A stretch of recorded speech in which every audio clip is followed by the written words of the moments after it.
Dr. Arup Bhattacharya, our 1960 alumnus, to get started and introduce the conference theme to all of you. So just a little bit about Arupda. Arupda doesn't need any introduction. He is a 1960 alumnus of our alma mater, and he has over 53 years of leadership and pioneering contribution in integrated technology developments and wide-ranging applications from microelectronics and nanoelectronics. He's one of the pioneers in large-scale integration and very large-scale integration of circuits. And Arupda, bulk of his career actually spent with IBM. And you know, if I start reading Arupda, and mostly for all of the distinguished panelists here, it would take the whole length of the webinar. So I'm not going to consume the entire length about reading about Arupda or saying about Arupda. But Arupda, after his direct professional life ended or matured, I would say that he is a big proponent of sustainability initiative. What we need to leave for our offsprings as well as our grandkids. And I'm glad that Arupda's grandkids are also here. So it is our promise to our future. And with that, I would leave it to Arupda to address this August gathering. Arupda, please. Dr. Arup Bhattacharya. Arupda, you have to unmute yourself.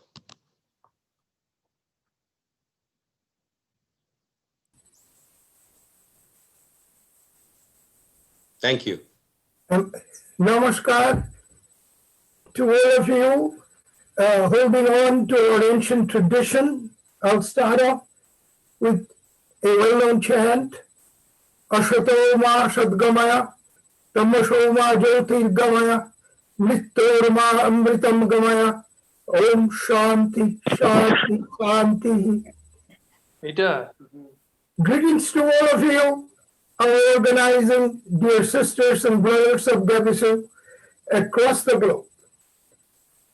Also the presenters, the panelists, and the participants, and especially all of you who are making this happen. It's a great honor for me to warmly welcome you for all the 3 days of webinars on sustainability, and the privilege for this introduction. Welcome you all with the warmth of my heart, and thank you for providing me the opportunity to express the theme of the webinar in my own words. For me, this is a humble appeal to all the human adults of this little planet for enabling sustainable living for our posterity. We humans are today 8 billion strong, adults and children. For most of us over the age of 30 and beyond, giving the daily priority towards basic needs of survival. Any specific activity involving so-called sustainable living may appear somewhat vague, unreal, and elusive. Yet, if we allow ourselves to probe internally and face the surrounding nature externally, we feel helpless both individually and collectively at the frequency of extremes we witness in the environment surrounding us, and especially when events like Amphan strikes us to wake us up. We wonder how to avoid such an experience. The answer is, we are all directly or indirectly responsible. We all have a stake in it, and every little action on sustainability living counters such adverse possibility or probability.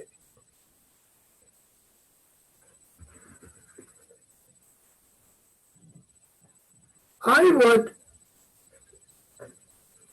like to take some little reflection of mine. I am tempted to, before I do that, I'm tempted to let you know that a grassroots efforts in our state in Vermont has made some very positive strides in sustainability. We have been able to ban use of plastics last year, and we've been able to mandate at every home practice of composting for food and organic wastes, and strongly promoting organic farming and gardening at the same time across the entire state. Several businesses have already started providing local compost for agriculture, and organic produce business are thriving. So this is a very positive news I wanted to convey to you. In the few moments I have, I shall attempt to articulate the theme of the webinar in my own words. First, a short personal reflection. Second, what I learned as what I believe are fundamentals. And third, why we in India must undertake the leadership to seize this critical challenge, utilizing our own vast natural assets. First, my personal reflection. I fondly recall my first year in early 1947 when my family settled in Kolkata from Uttar Pradesh. I enjoyed the open fields and the green around me to play with friends. We had a caring community of neighbors, blue sky year round, water-washed streets to walk to an attractive community library to explore the unknown. Fast forward 7 decades later, I revisited the place. And unfortunately, I could not identify with anything around. No blue sky.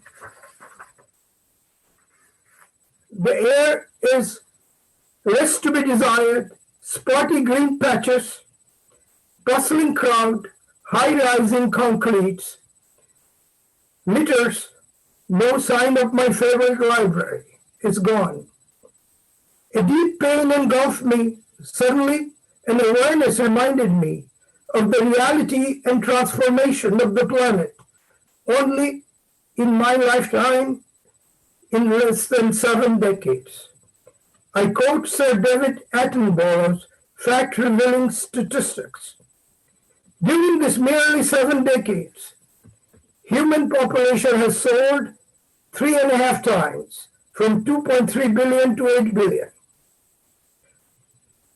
At the same time frame, thousands of life forms on lands and sea got extinct, disrupting all of our life forms' food chains. And at the same time, we, the adult human being of this world, have managed to pollute our delicate environment 15 times. I repeat, 15 times. Unprecedented in human history, from 28 parts per million of carbon to 415 parts per million of carbon by our infatuation with burning fossil fuel. What's even worse, we simultaneously destroyed Mother Nature's gift of carbon-absorbing wilderness, which at my early age was 66% forest covers on Earth, and now it's reduced half to 33%, which is an unbelievable destruction for our own living. And this is all done in the name of urbanization. So I get to speak a bit on fundamentals. And the fundamentals have been reminded to us throughout the ages by the wiser people.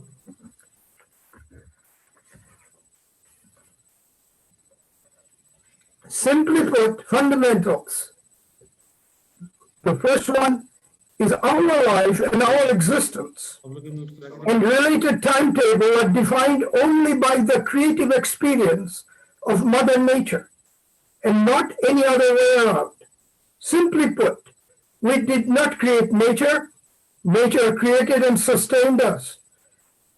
Therefore, don't mess with Mother Nature, especially in the disguise of science, technology, greed, ego, power, and commerce. Sustainability implies fundamental awareness of interdependability of expressions of energy, matter, and diverse life forms, all tied together in an unified cord, and must not be broken by ignorance and fragmented learning. Thus emerges the age-old concepts of love, nonviolence, and unity, we all know, which is called yoga. We need to be concerned on the criticality of crisis we brought to ourselves by accepting the misuse of science and technology for at least several centuries and not being focused on fundamentals. Time is fast running out, and for the entire humankind. India must lead the way, powered by the awareness of fundamentals. India is also blessed with the possession of most youthful energy of literate human resource compared to any other nations in the world. Furthermore, certain critical and environmentally friendly resources, for example, aluminum and graphene, abounds in India for creative application in all spheres of service of life: health, energy, water, transport, care, etc. So,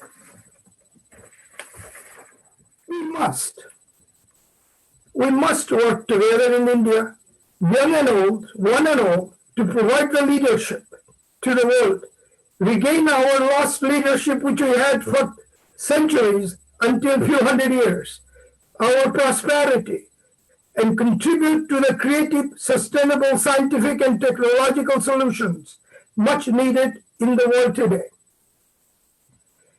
Thank you, GAABESU organizers. Thank you, dear Anjana, dear Shama, dear Prabir, dear Biman, Shreyan, Sopon, Devashish, Amitavo, Stitangshu, Prasenjit. Let's move on. Let's move ahead. Welcome you all again. Vande Mataram.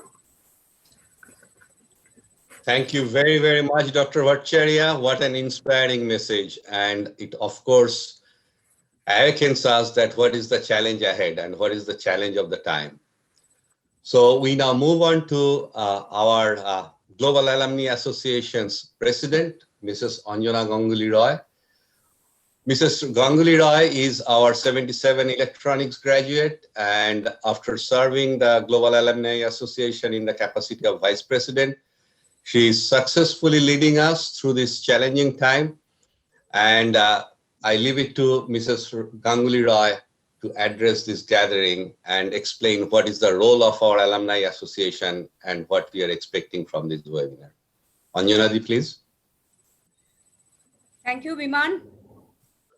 Respected speakers, panelists, participants, good evening and good morning.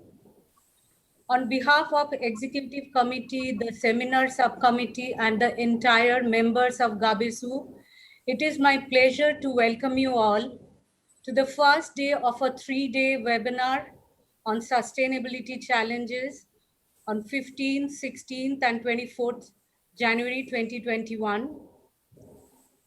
GAABESU, a global alumni association of IIEST, Indian Institute of Engineering, Science and Technology, which was erstwhile called B College Deemed University, Bengal Engineering and Science University. GAABESU has completed 15 years of its journey since its inception on June 10th, 2005. The association exists wholly and solely to help our current students alumni, and by extension, the institute itself to succeed. GAABESU offers a network of social circle, a sustaining link to IIST's various programs and faculty, a repository of resources, a source of intellectual inspiration through regional associations and shared interest groups. We have opportunity to engage with alumni, and decision makers in different countries and regions around the world. GAABESU intends to use the collective passion, intellect, and drive of alums of the Bengal Engineering College and its successor institutions to enhance the status of Indian Institute of Engineering Science and Technology, to elevate it to one of the premier institutions for technical education and research in India. Our alumni have played a significant role in upholding the legacy and branding of the Institute in the Technology Forum over the decades on a global scale. Our students take advantage of more than 100 scholarships and fellowship awards sponsored by alums and various alumni chapters every year. We are dedicated to further globalizing our mission through a systematic and sustained engagement between the IIEST community and the world at large. Request all of you to visit our GAABESU website, www.gaabesu.in, to follow the news, events, success stories of our alumni across the globe. Now about this webinar. With the success of first Global Sustainability Conference held in Kolkata on January 17th and 18th, 2020, GAABESU and ADI Associates are pleased to pursue the continuity of education and awareness of addressing global challenges on application of appropriate science, technology, products, and services to fulfill vital needs of India and the world, and thereby energizing and steering young India towards prosperity and global leadership. Building a sustainable world is an immense challenge, but a necessity, and we strongly believe it is realizable also. We draw on the classic definition of sustainable development as development which meets the needs of the present without compromising the ability of future generations to meet their own needs. This was talked about during United Nations World Commission on Environment and Development, 1987. Institutions of higher education are perfectly positioned to explore the questions that emerge from this call to action via research and teaching and to seek solutions. Let's talk about the challenges and the opportunities related to sustainability. The world economy has been growing at an average real rate of about 3.5% per year, with a doubling time of only 20 years. Growth is far faster in emerging economies where billions of people still live in poverty without the food, housing, clean air and water, healthcare, education, opportunity, and freedom from fear that all people deserve.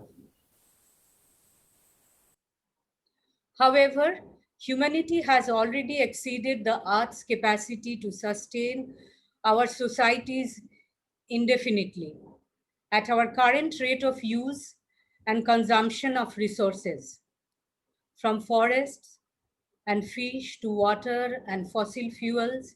We harvest and degrade our renewable resources faster than they can regenerate.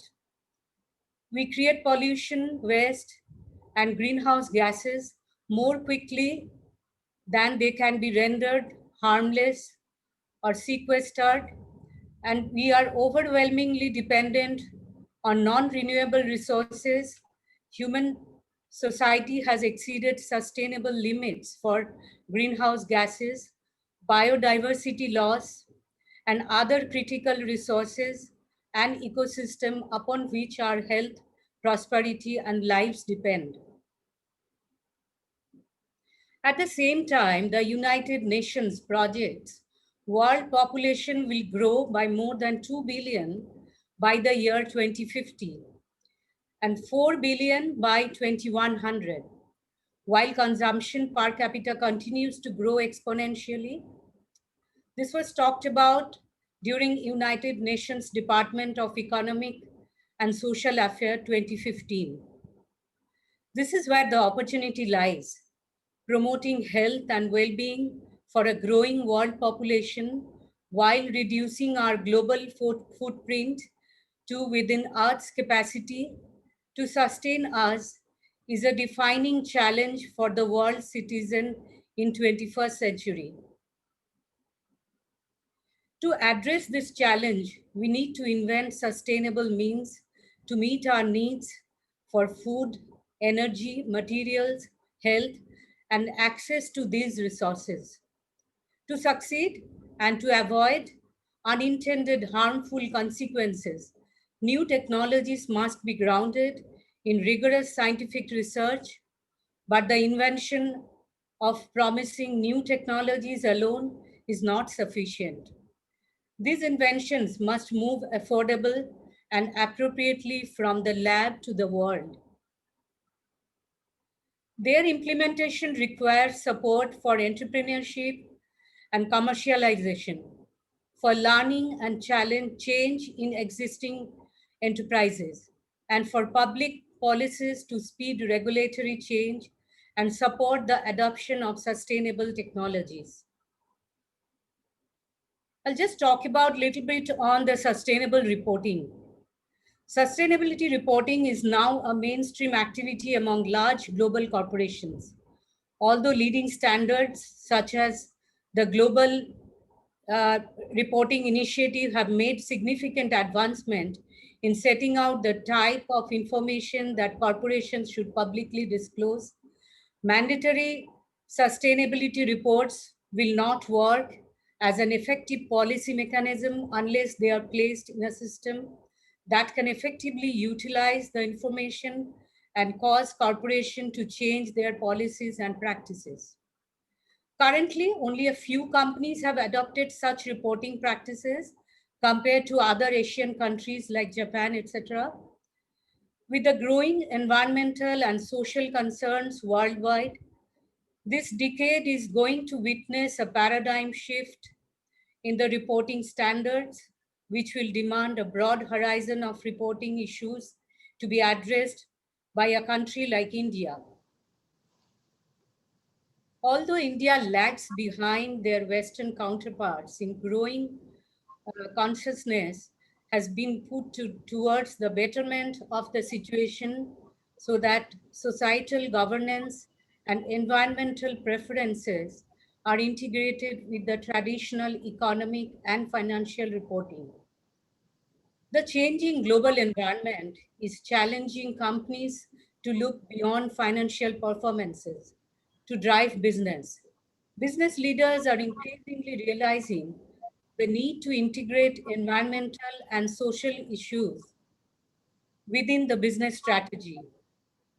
In the world of changing expectations, companies must account for the way they impact the communities and environments where they operate.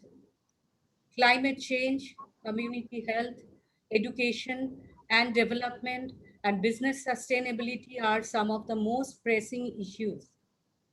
This raises the importance of accurately and transparently accounting for the reporting these activities.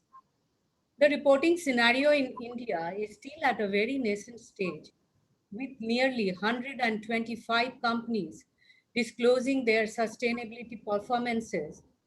Sectors that take lead the reporting initiative in India include construction and building material, metals and mining, oil and gas and chemicals, while sectors like transportation, finance, trade, retail, communications, and media have few or no reporters. However, Anjali, if you please wrap up in a minute, that would be helpful. However, industry has been showing positive signs in embracing this concept, and recent policy developments, including national voluntary guidelines on social, environmental, and economical responsibilities of business, will bolster reporting efforts in India. It is time for us to respect changes on Earth, results from the confluence of economics, technology, demographics, global hotspots, and changing societal expectations. Society demands that we educate this generation with the skills and experiences they will need to navigate an ever-changing world, all at an affordable cost. Thank you. Thank you very, thank you very much, Anjanadi. Thanks for helping me in keeping it in time. So I'll now move on to our first keynote speaker, Professor Arya Roy. He's going to talk about the first conference and the future, awareness, and perspective. Now, although Arya needs no introduction to this crowd, but just a few words about Professor Roy. He's actually, we take pride in announcing that he's one of our alumnus of 1974 batch, Electronics and Telecommunication. Then after graduating from BE College, he moved to IIT Kharagpur. He earned his master's and PhD from IIT Kharagpur, and then finally joined the faculty of IIT Kharagpur. And then he rose to the rank of the professor, and he led the School of Medical Science and Technology at IIT Kharagpur for a very long period. He has many different collaborations, engagements, and one of the key things is his medical imaging project sponsored by Texas Instruments at the School of Medical Science and Technology, which he implemented back, that resulted several patents, a lot of publications, and later on, Arya came to BE College to lead it from 2009 in March, actually. And then in 2014, he was the key person who led the transformation from BE College, State University or Science University to this current status of IIEST, Institute of National Importance. And, you know, later on, Government of India acknowledged his contribution in the field of research, industry, institute, and its administration, and awarded him one of the highest ranking civilian honor, which is Padma Shri. So without further ado, Professor Roy, please.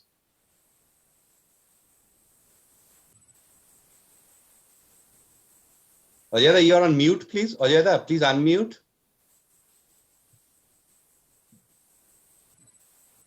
So thank you, Biman, for the introduction. A very good morning and good evening to all the participants who are attending this very important, this 3-day conference on sustainability and the challenges ahead of us. I must say that Dr. Arup Bhattacharya, ever since I met him sometime, I think around 2015, so he used to come to Shibpur, and we invited him. He used to stay there for 1-2 months, and almost for 18 hours, he used to take classes and be in touch with the students. And whatever he did, every day evening we used to meet, and then he used to talk about sustainability and ecology. So these were so important and great in his heart. And he thought that, okay, he will not hesitate to not only, organize a seminar, but then still he is trying his level best to fund a large number of projects in India so that India becomes a little bit self-reliant, and India truly can take through some of us here associated with Shibpur, IST Shibpur, also with IIT Kharagpur. So a number of projects also he has initiated in India. So thanks, Arupda, for your great it is not only that you are the you have started this very important seminar, but then we all are under your leadership, and Biman is there, Anjana, Orunda is a stalwart, Provirda, and all other dadas who are here. I'm sure that we will do a lot. Let me, now straight go to the, can I share the screen?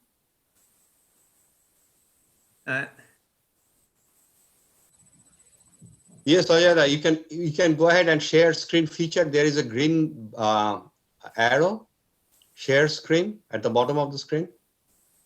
Yes, yeah. we can see your desktop, please.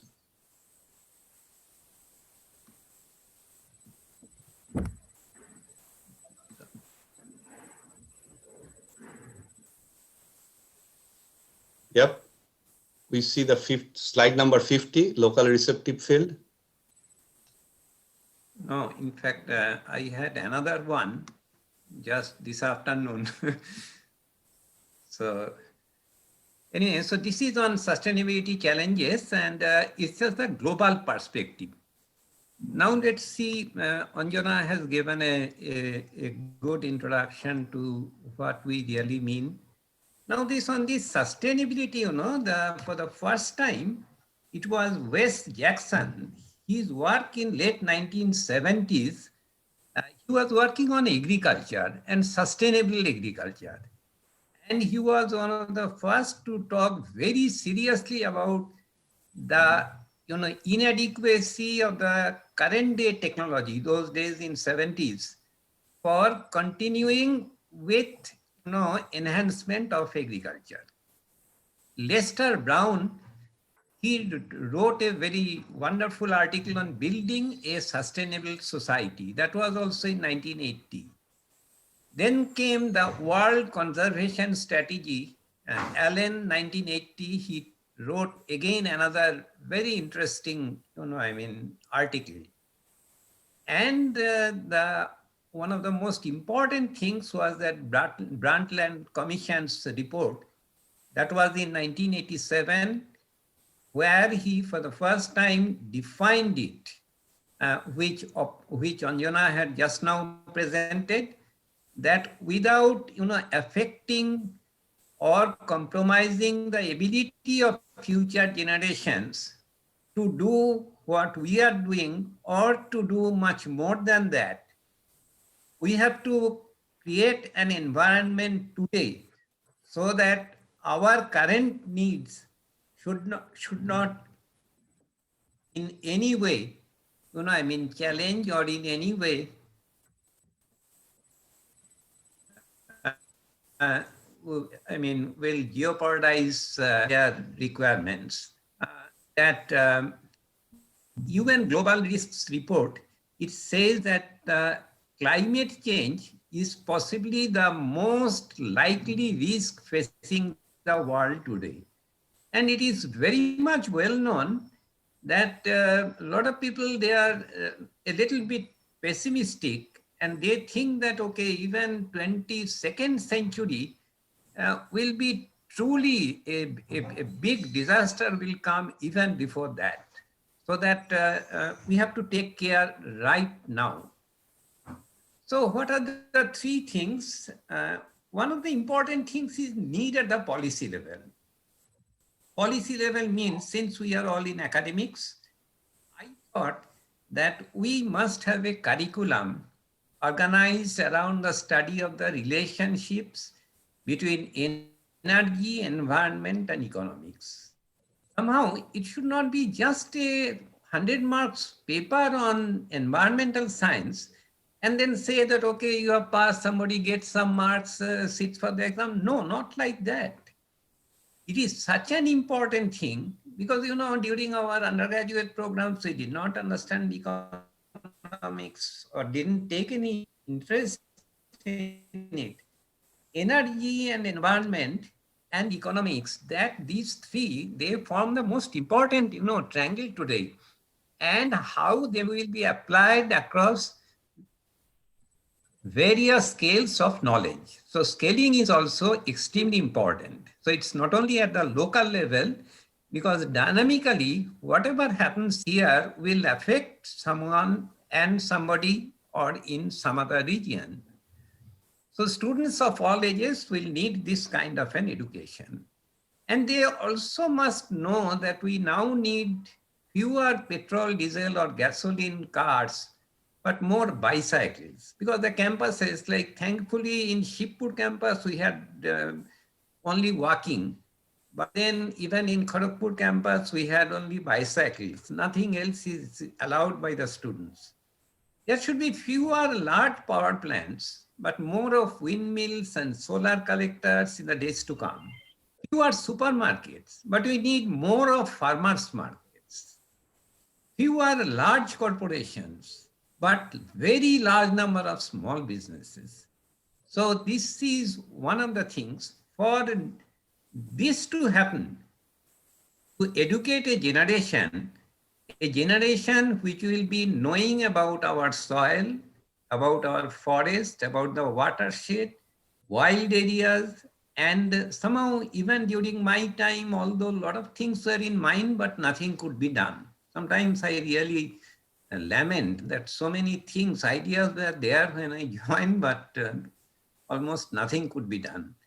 Clean up the toxic messes from the expansionist phase. Restore the sustainability habitable cities. Relearn the practices of good farming, etc., etc. And more importantly, we need to be educated. We need to educate the leadership. This, in my opinion, is the most important thing. Because unless the leaders, whether it's in the academic front or the political front, unless they are educated, nothing will come. So education appropriate to the future will require the courage for the intellectual leadership in the long run, and they must have a very clear understanding of where we stand relative to the larger cycles and trends of our nature, because Mother Nature is really not going to pardon us any longer. A leadership that recognizes the challenges of sustainability, etc. So climate change, well, I mean, it has been, Arudha has spoken about it, Anjana has spoken about it. I do not want to talk more about it, but then let me just start with some of the real technological issues. So this very term, technology travels to villages, this we started in IIT Kharagpur in mid-90s and this term was given by Professor G.S. Sanyal, who was our former director at IIT Kharagpur. And so frontier technologies can accelerate the achievement of the 2030 agenda of human activities, because as you know that sustainability is now the major goal of UN. So to do that, since we are all mostly from the engineering background, in my opinion, that we need technology, and we need technology not alone, but then technology must be one of the most important components to make it. I'll just tell you one interesting thing. You know, if you just take only 1 teaspoon of compost-rich organic soil, just you take any soil and mix compost. I mean, this is quite common in our, home kitchens or gardens. And it's very interesting that there are more than 600 million to 1 billion helpful bacteria from, imagine, 15,000 species. So this is such a wonderful thing, and they are all helpful bacteria. What we are doing now, this we are treating with chemicals in the name of fertilizer, in the name of pesticide. And on the flip side, after treating the chemicals, you will find that the same 1 teaspoonful of soil will carry as few as 100 helpful bacteria. From 600 million, from 60 crores to 100 crores, it has come down to 100. And this simple observation by Ingham, this is one of the very famous papers, this just says everything about the need of organic farming, which Arubda was mentioning right in the beginning. Combating erosion. So the important thing of organic farming is that we must build a healthy soil. And for that, we must combat erosion, because in those of us who work in the hilly regions, because many of our ex-students, they are doing some work in the hilly regions for some of the very tribal kind of communities, and their experience is that erosion is a very, very important and one of the most important things which they have to take care of. So a major study says, so erosion will be taken care of if we do organic farming. So a major study that was made, that you have one field which is organic farming bed field, and adjacently you take another field which has been treated with fertilizer or chemicals. And you will find is very interesting that the erosion, I'm not now talking about the bacteria, the helpful bacteria, the erosion that takes place is almost 3 times in case of where it has been treated with chemicals. So erosion issues are extremely serious. I can tell you a small story here. You know about Professor Baroda Chatterjee, who was our vice principal, who was actually the founder of our metallurgy department at BE College, Shibpur. And his wife was Professor Ashima Chattopadhyay. Professor Ashima Chattopadhyay, he expired, I think 2 years back. And then in Calcutta, there was a big meeting. So somehow I was in IIT Kharagpur after my term was over at BE College at IST. So they wanted me to chair that session. So I went there, and then I read about Professor Baroda Chatterjee, who really had started his work on, the chemistry of soil.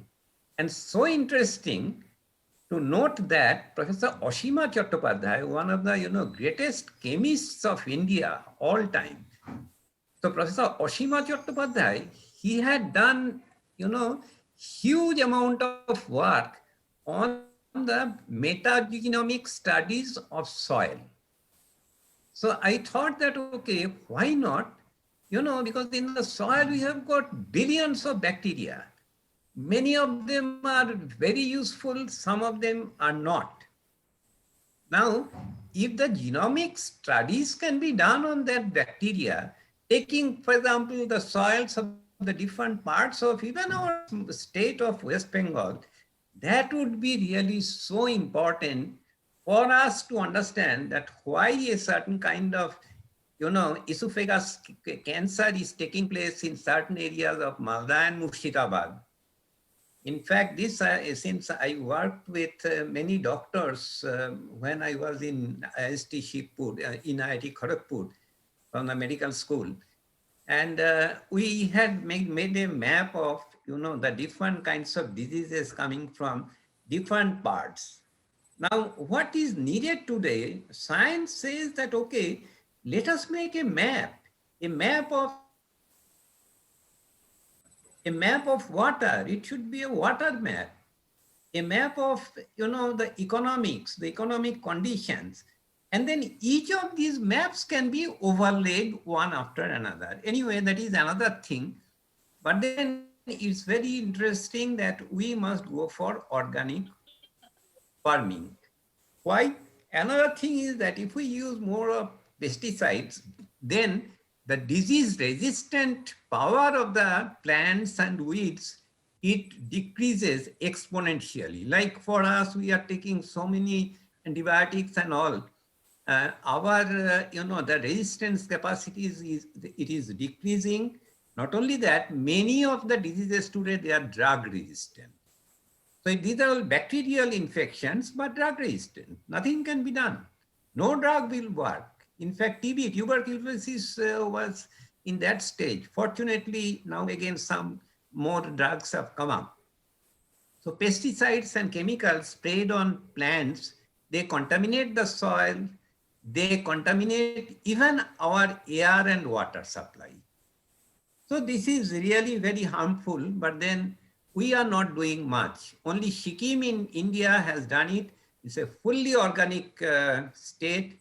I had a talk with the chief minister of Sikkim because I was also their NIT director once. So in convocation, we had invited them, the chief minister. I've forgotten the name, and I had a talk for 1 hour. So he said that in Sikkim, you know, it is fully organic and they will not allow anything from West Bengal or from outside, any foodstuff to enter Sikkim. Now, if it is like this, then why is it that everybody is not doing organic farming? The major problem there again is the policy matter. Because in organic farming, from the conventional farming, if you change to organic farming, for the first 2 years, you will have less of productivity. This is very interesting observation. So what happens, the farmers, they find it very difficult unless they get the support from the government. So, and governments, they are absolutely not bothered. So they need subsidy from the government so that, okay, even if they are initially, you know, for, in fact, it takes about 3 to 4 years for the soil to be acquainted with the new and the original kind of, you know, I mean, farming, that is organic farming. This is just a small thing from internet. I have got it. 10,000 medium-sized farms in the US, if they are converted to organic production, then they would store so much of carbon. The whole idea is not just to say that, okay, 10,000 medium-sized farms will take so much of carbon that huge 11,74,000 cars will be off the road. I mean, it will be equivalent to that. So, but then the most important thing is that with this kind of organic farming, you also have the advantage that the will be able to capture more of carbon. If it is organically, you know, treated, then it will be, as you know, carbon dioxide sequencing also will be much better. So that will again be from the from our, you know, point of view of the greenhouse gas remediation, that will be a very good line. So I Professor thought, Rai, sorry to interrupt. If you could please wrap up in the next few minutes. So IoT and machine intelligence in agriculture, basically, you know, livestock monitoring hardware, fish farming hardware, smart greenhouse hardware, precision farming. Now, these are all, it looks that, okay, these are all very, you know, cozy kind of technology. Nothing like this, in my opinion. This should be done in the villages, in the agriculture, rather than making the smart cities. And that will completely change. So government will have to take the initiative in doing this. And Internet of Things, it has already come to such a level that, in my opinion, that the problems are so gigantic that we have to make use of data science and IoT and AI for truly, you know, I mean, doing the things. Aquaculture is again another thing, a part of agriculture, which needs the monitoring, continuous monitoring of the quality of water, because otherwise most of these aquaculture farms, the fish is dying. So this is a big problem. So in agriculture, we now need, you know, digital soil map. These are all not very difficult. Even, for example, in an institute like, say, Shibpur, where we do not have any agriculture department, even there the students can do it. Digital soil map. You just have one soil, you know, parameter machines, so that you can find out how much amount of, you know, I mean, the different physical and the chemical properties of soil, pest management, etc. So environmental pollution monitoring, plastic being one of the most important things today. So plastic production has increased like anything.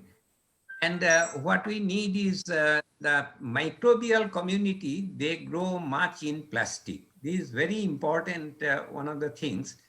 Now, since, plastic waste is not only in the land, also in the ocean, it is increasing continuously and then resulting in microplastics, which are less than 5 millimeters, in diameter. Now, these microplastics are dangerous. They are in the lakes, they are in the rivers, they are on our landfills everywhere. And they are extremely bad for, human lungs, for marine life, for, all the aquatic and the land life out here.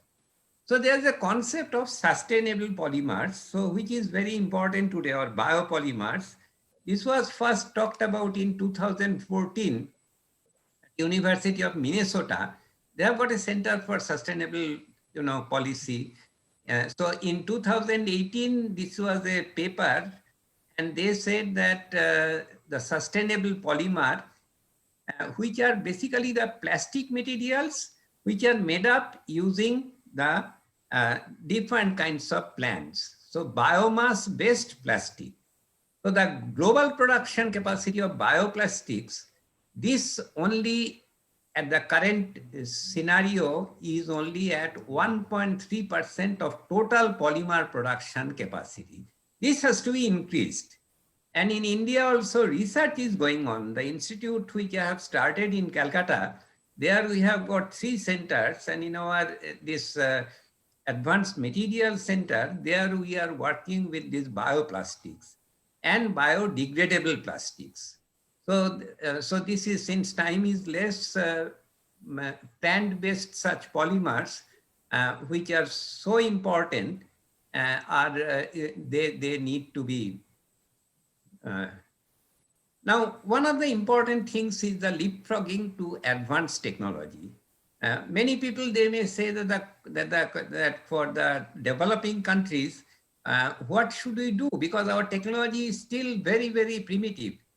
So what, in my opinion, we should do is that we should simply leapfrog. That means the advanced technology, if necessary, even AI, IoT, etc., they should be used for the farmers. Many people, they say that, okay, they are all poor people, they don't have anything. It's not the case. They know how to even use a mobile phone.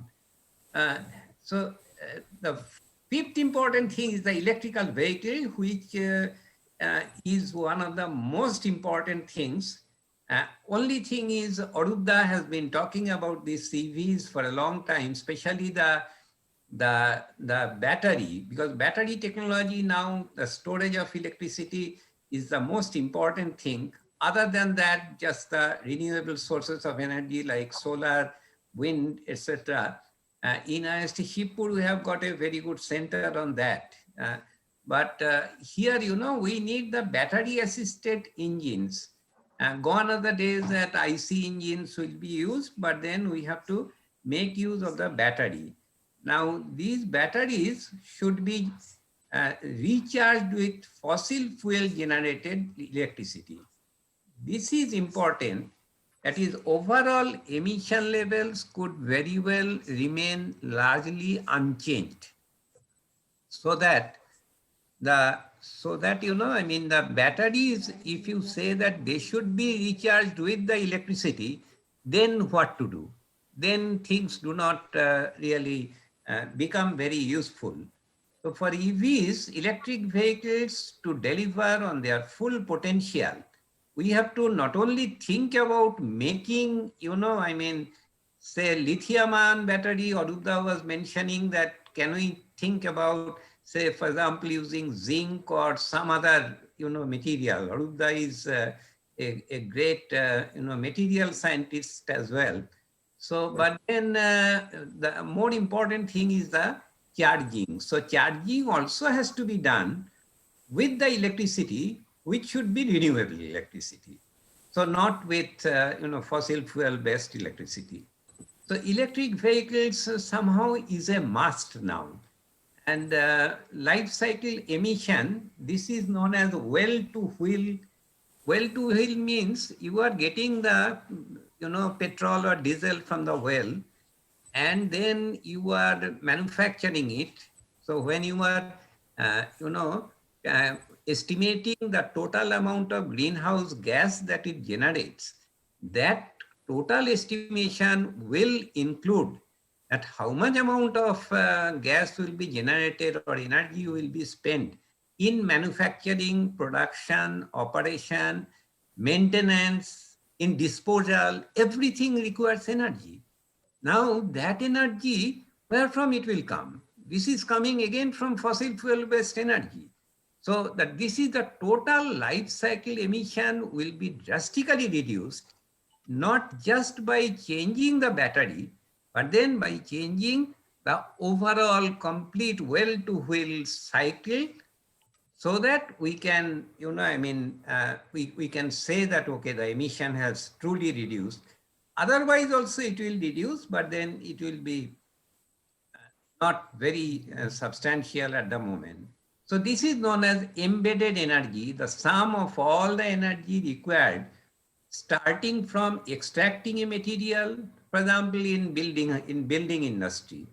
I mean, if we make a steel building, so extraction of steel, granite, stone, whatever it may be, until the end of its life. So the complete life cycle, if we just see, then the energy which is spent on that is known as the embedded energy, the sum of the energy. So some material hold up well in arid, cool environments. So today, advanced materials are so important. Some, they degrade in humid and hot areas. So the degradation and replacement frequency need to be factored. This is very important again. So the overall estimation of this for sustainability of the material is important to calculate. So sustainable material for green building is very interesting that, the most important sustainable material is bamboo. So many bamboo fields are there. I really didn't know. There are some species of bamboo which it appears that in 24 hours it grows by 3 feet. So that's amazing. And then bamboo has got huge high strength to weight ratio, exceptional durability. Only thing is that inside the bamboo, we all have seen also that inside the bamboo, there is some kind of, bacterial growth, and the bamboo needs to be treated. Maybe that after every year you need to treat it.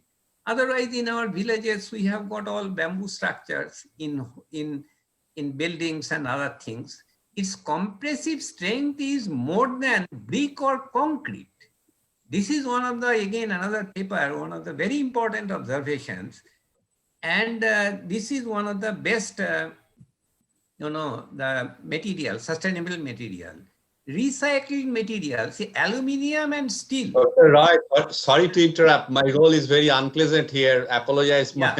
So one more minute. Yeah, just give me 2 more minutes. So system level perspective. So I just want to tell a little bit about robotics and AI in sustainability. Because many people may think that, okay, these are all, hi-fi kind of technology, but then they are, in my opinion, a must.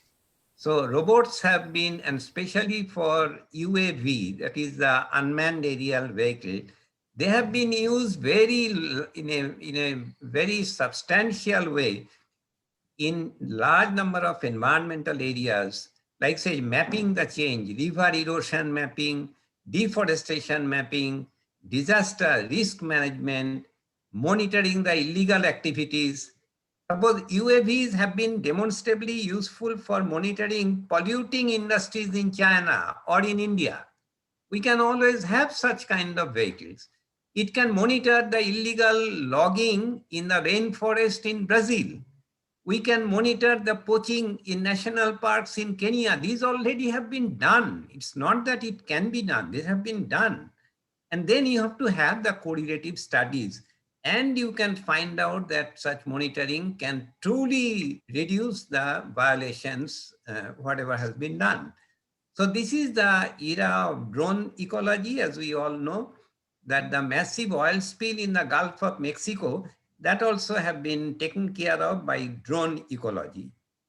So drones for spraying the pesticides, there's no, so a very interesting thing, when I was there, we started a Robodarshan at IST Shibpur, that is robot with a vision, so that it can see and do the image processing.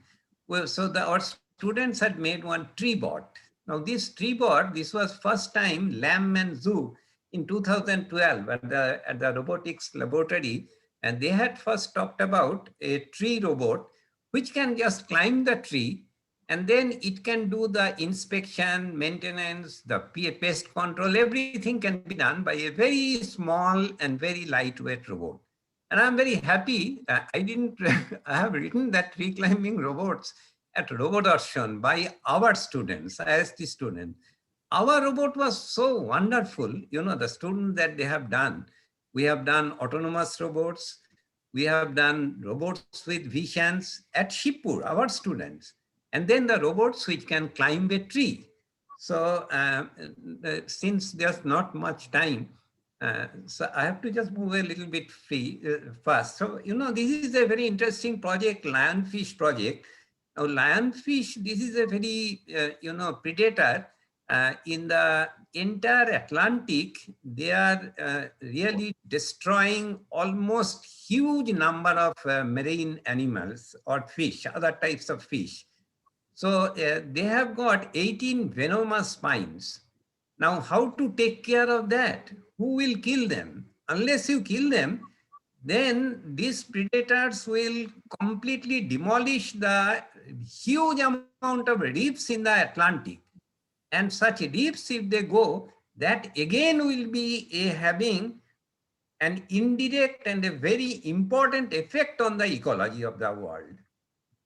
So their population also is increasing historically at 17 times in the Atlantic. Their population has increased. So it's very interesting that such robots, ecobots, they have been used for, taking care of the lionfish. This is a big project, Lionfish Project. So can we have biomimicking of the robots so that they can take care of many of these things? Finally, this is the last one. Now there is a huge amount of information which is available on sustainability. We talked about at least in 100 different areas, there are sustainability problems.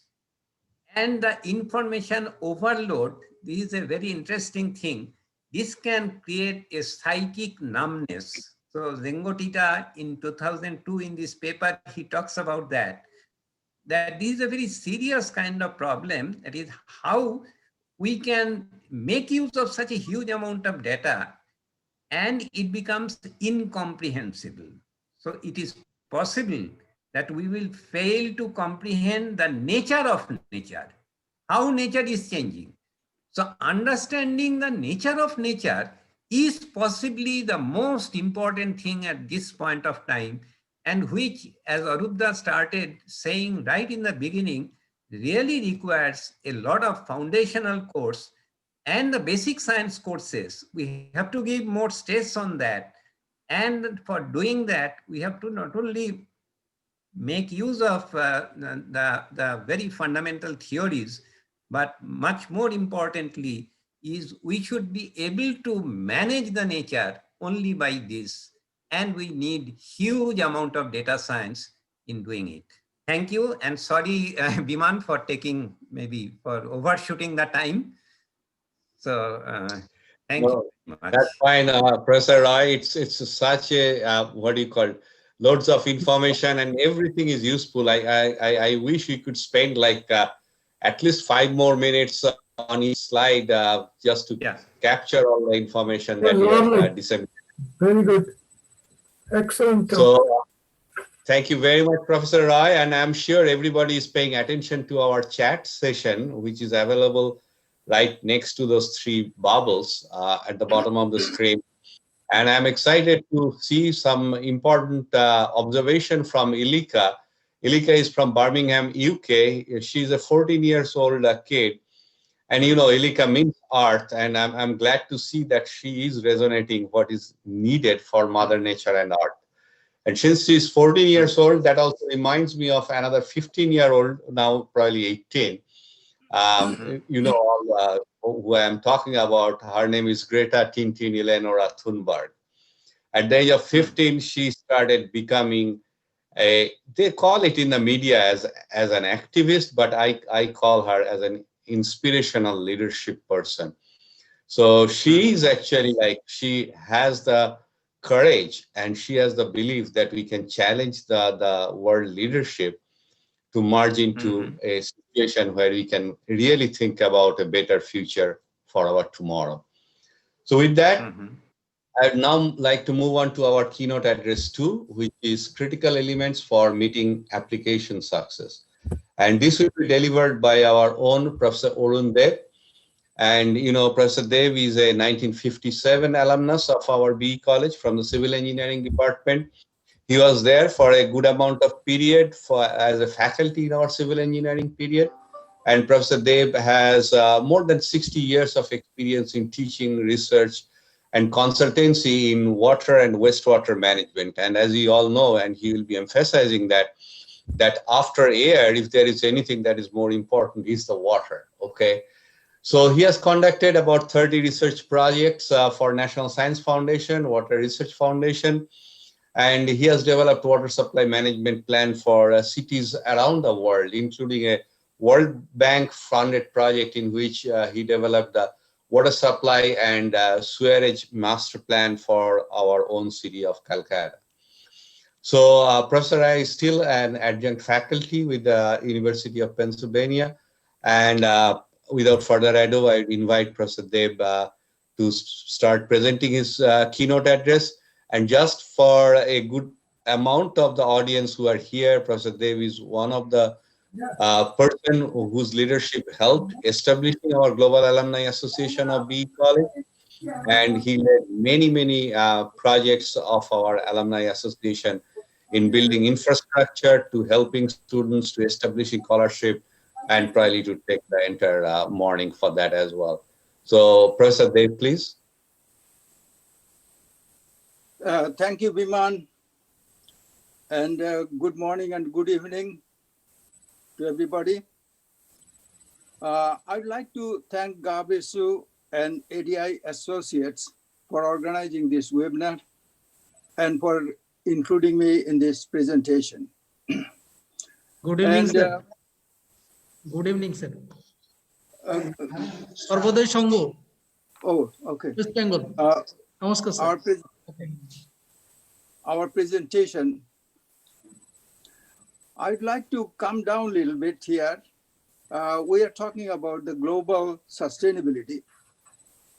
And now what we're going to do is we're coming down to a smaller place. That means rural project sustainability. In order to do that, I have a few points here that the main problem of sustainability is not technology. In my opinion, it is basically societal governance, what Anjana mentioned previously. That's one thing. Another is the education of leadership. And third point is bottom-up approach. We have to start from the grassroots and going up in that way. Next slide, please. A definition of sustainability, and there are two definitions here. One is a dictionary definition of sustainability, the ability to be maintained at a certain level. Whenever we design some small project or large project, we should have the ability to maintain that project for the design life of the project. United Nations defined also sustainability. Ajoy mentioned it earlier, which is basically meeting the needs of the present without compromising the ability of the future generations to meet their own. Next slide, please. I'm going to talk about several small rural projects, water supply rural projects, and how we could sustain those projects for the future. Now, I am working on this field for the last 25 years. And during this period, what I came up with several criteria. And if you can follow this criteria, then project will be sustainable. Sustainable means that if the project design life is 15 years or 20 years or 25 years, the project should survive those years with good service to the community. The important points for sustainability, as I can find out, is number one is social acceptance. Social acceptance is very important.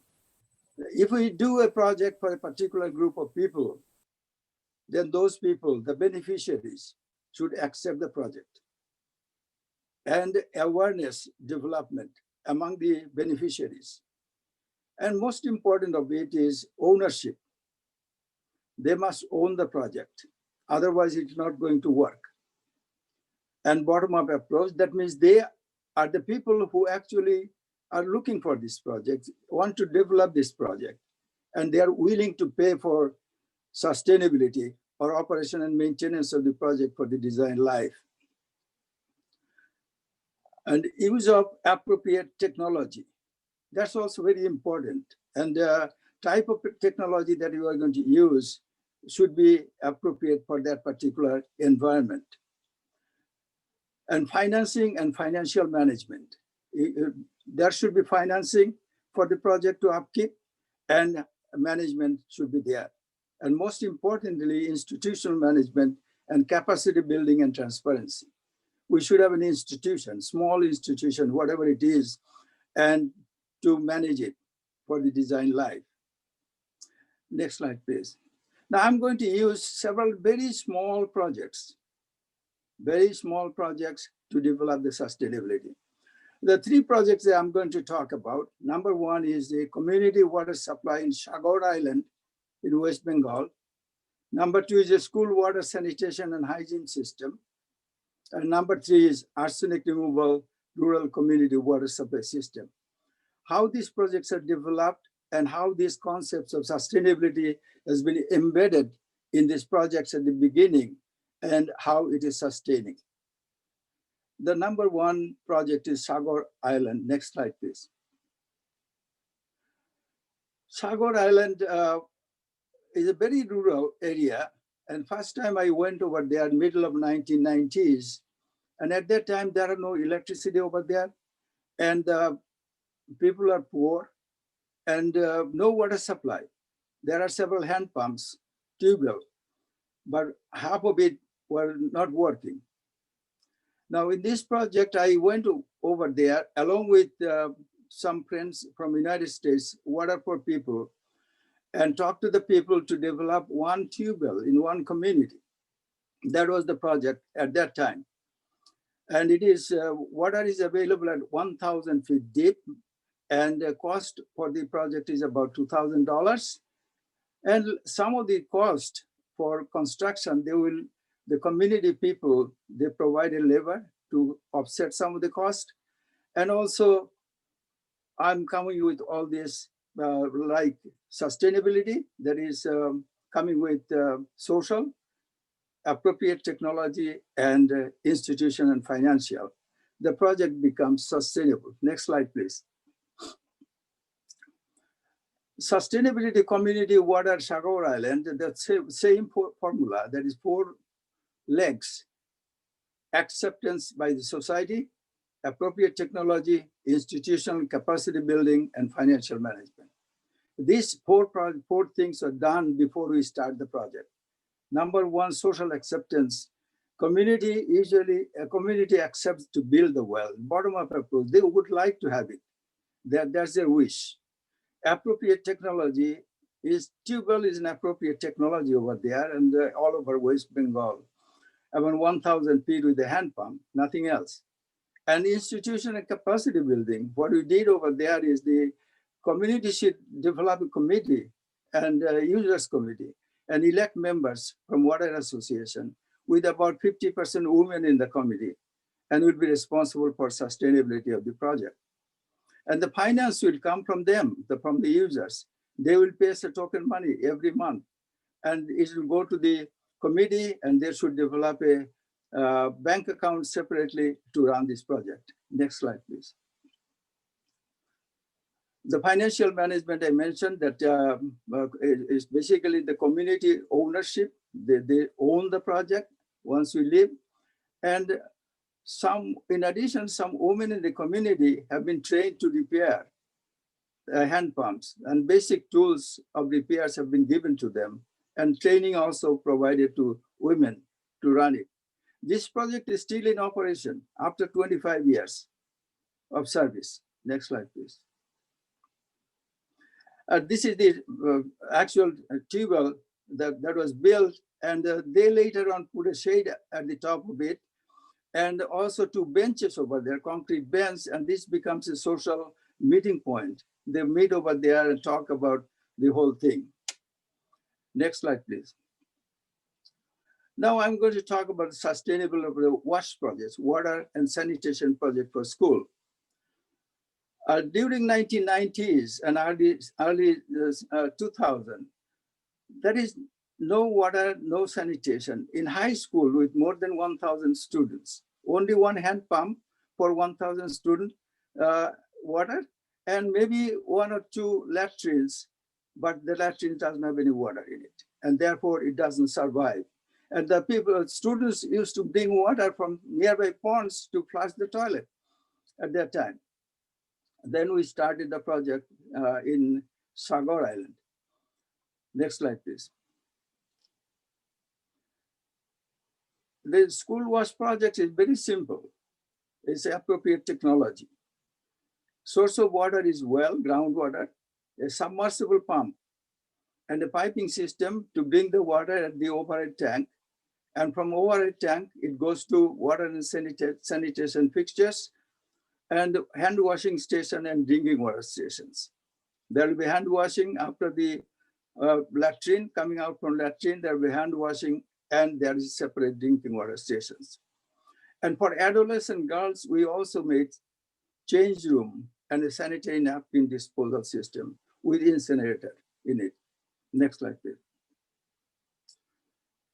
The sustainability of school sanitation project, again, the 4 projects, 4 points that we are talking about: the social acceptance by the students, teachers, school authorities, and sharing the cost.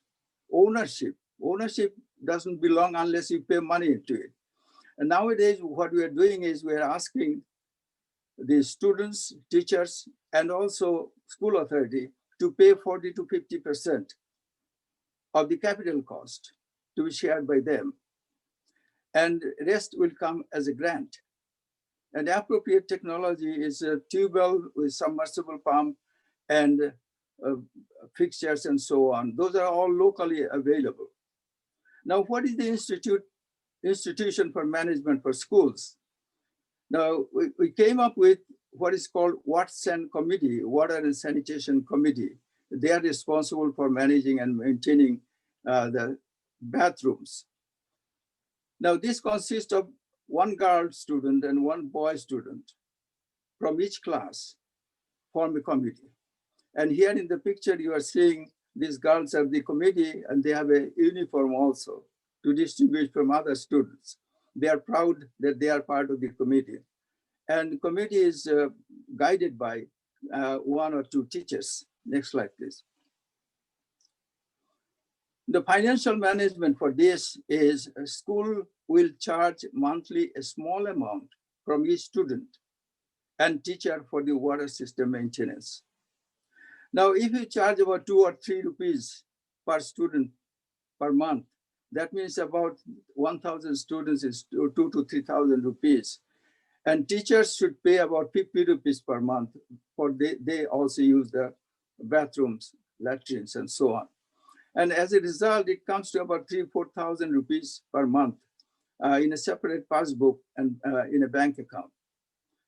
And this should be separate from the water, from the school funding. Next slide, please.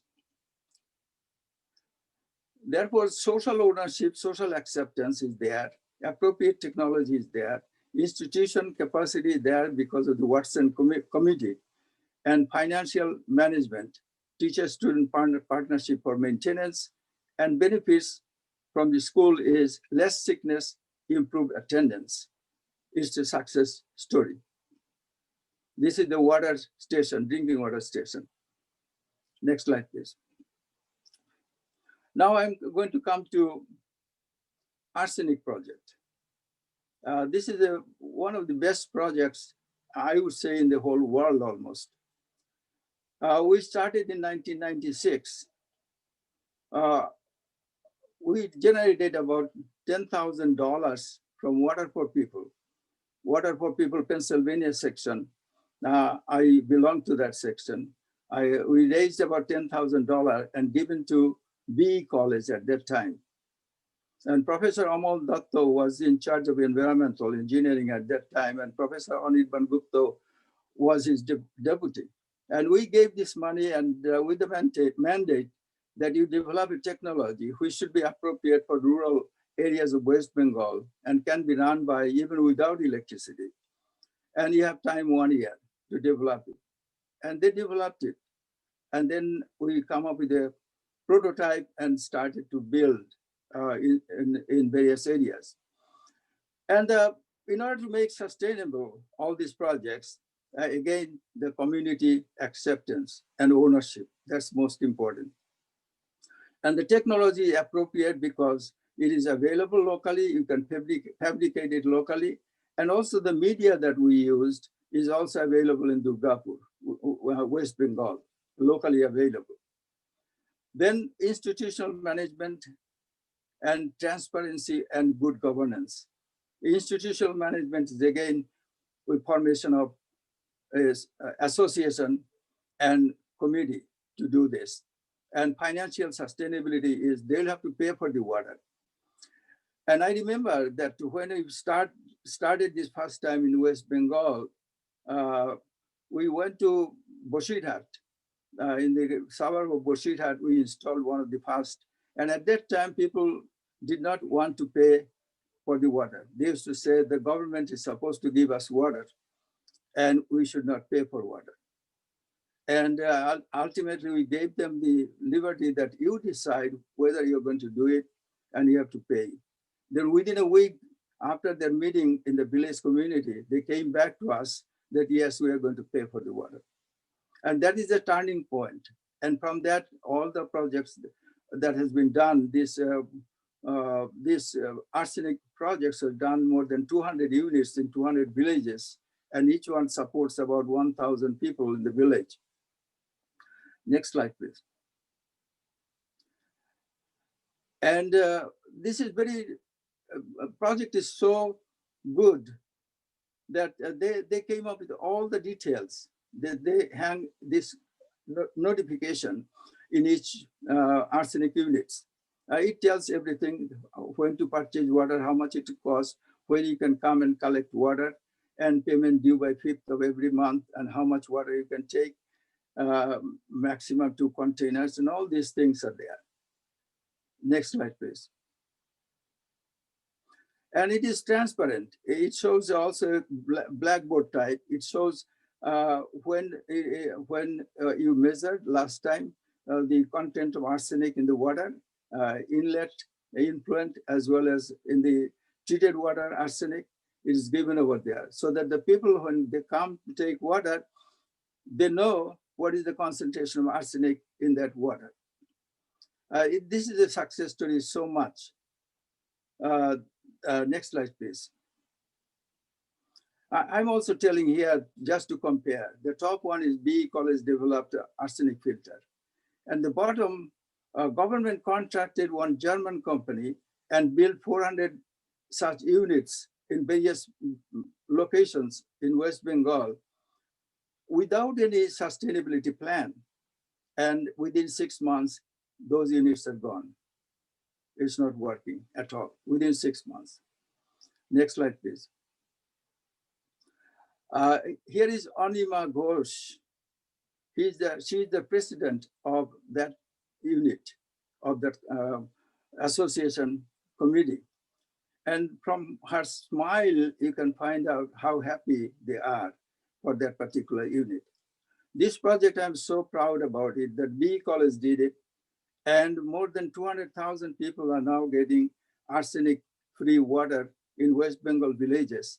And this has been recognized by many international awards, and from University of Oxford, Cambridge, Harvard, MIT, and other universities. They came over here to study and did their PhDs even from this project. Therefore, we are at B College alumni, all alumni, we are very proud of this project. Next slide, please. A summary of sustainability of projects, this type of projects, we must have a sustainability plan. And therefore, these 4 things that I mentioned, the social acceptability and ownership, appropriate technology, good institutional management, and transparency in the management, financial sustainability and management. Now, if you go to any of the Arsenic project or any other project, you will be able to find out, ask for the bank statement, they will show the passbook and everything is very sustainable. Anyone can go and ask for it. Therefore, if we follow these 4 criteria, the project will be sustainable. It can be applied in bigger projects also, even a Howrah Bridge. We can consider that also. The Howrah Bridge is they are servicing 75 years because of good institutional and financial sustainability for that project. And therefore, any project, when you are going to do for the sustainability of the project and the structure, we must consider all these 4 points before we start the project. Thank you. Thank you, Professor Deb. It's wonderful to learn about every aspects of water, its importance, its relevance towards a sustainable future. And just FYI for the entire audience here, US science agencies, including NASA, just released the last year's global temperature. And it is actually 2.2 degrees Fahrenheit more than the end of the 19th century. So if you look at this data, that will tell you that where we are heading. So anyway, I'm not a speaker here. I'm here just to moderate the session. I'd like to move on to Professor Dr. S.P. Ganchaudhuri for his experience and sharing with us for the challenges and accomplishments in solar energy. Now, Professor Ganchaudhuri is a very, very well-known and reputed name. Whoever is dealing with anything that is related with solar photovoltaics.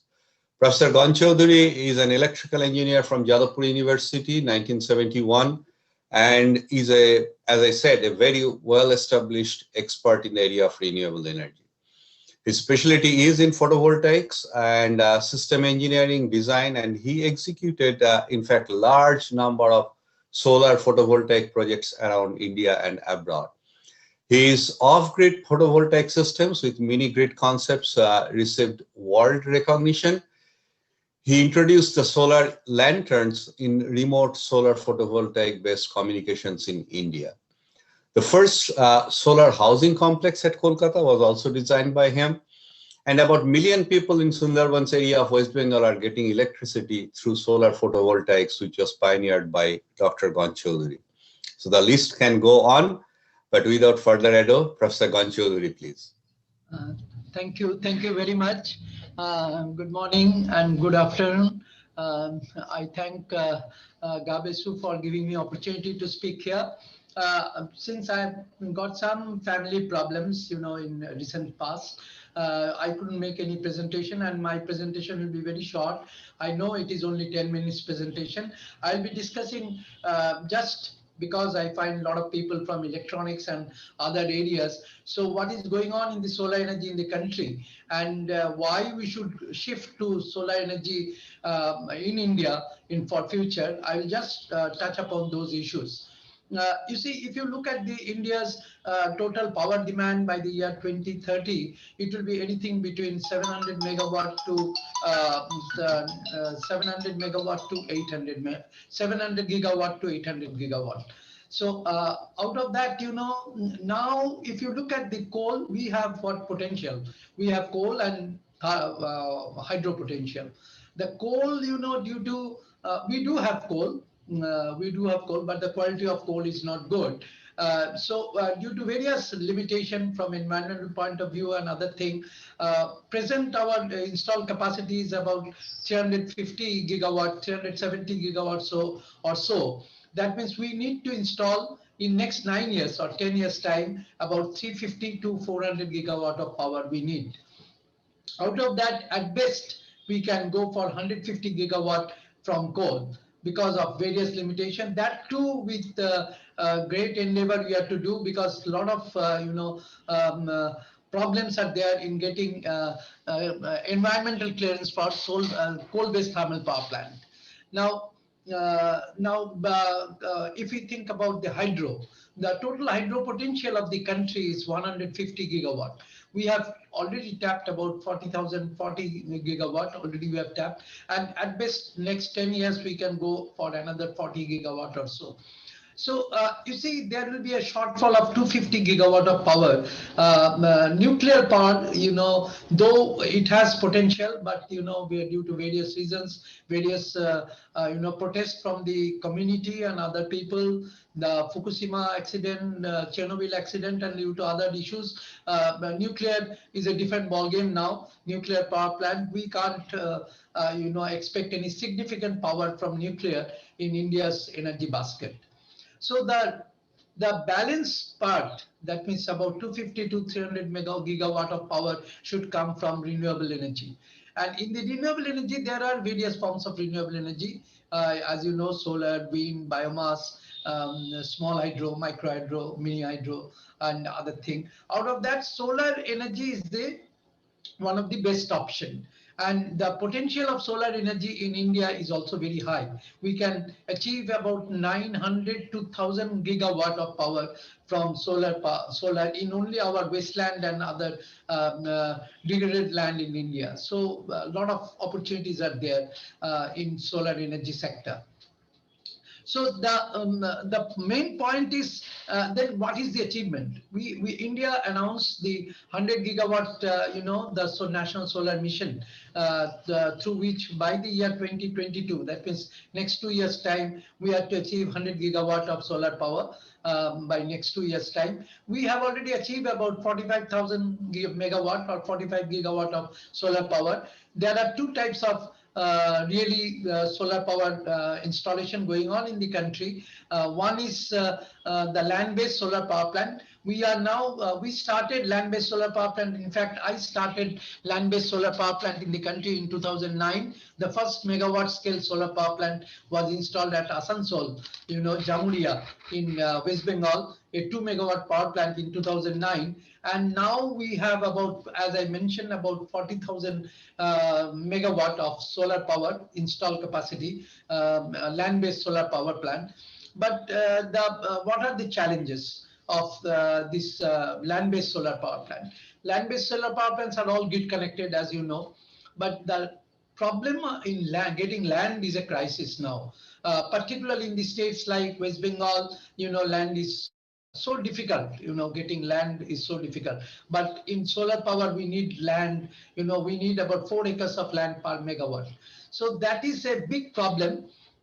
So now we are thinking, again, we tried to set up the first floating solar power plant in the country. We did it in 2014. We installed a floating solar power plant. Now there is a plan to set up 1,000 megawatt of floating solar power plant in the country. And we are hoping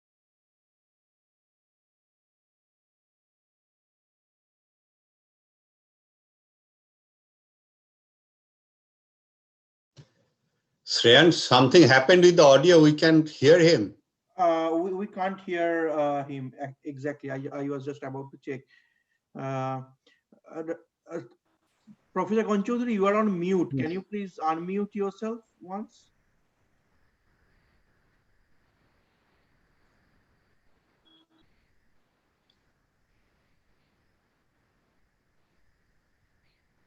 Sir, you are not still audible.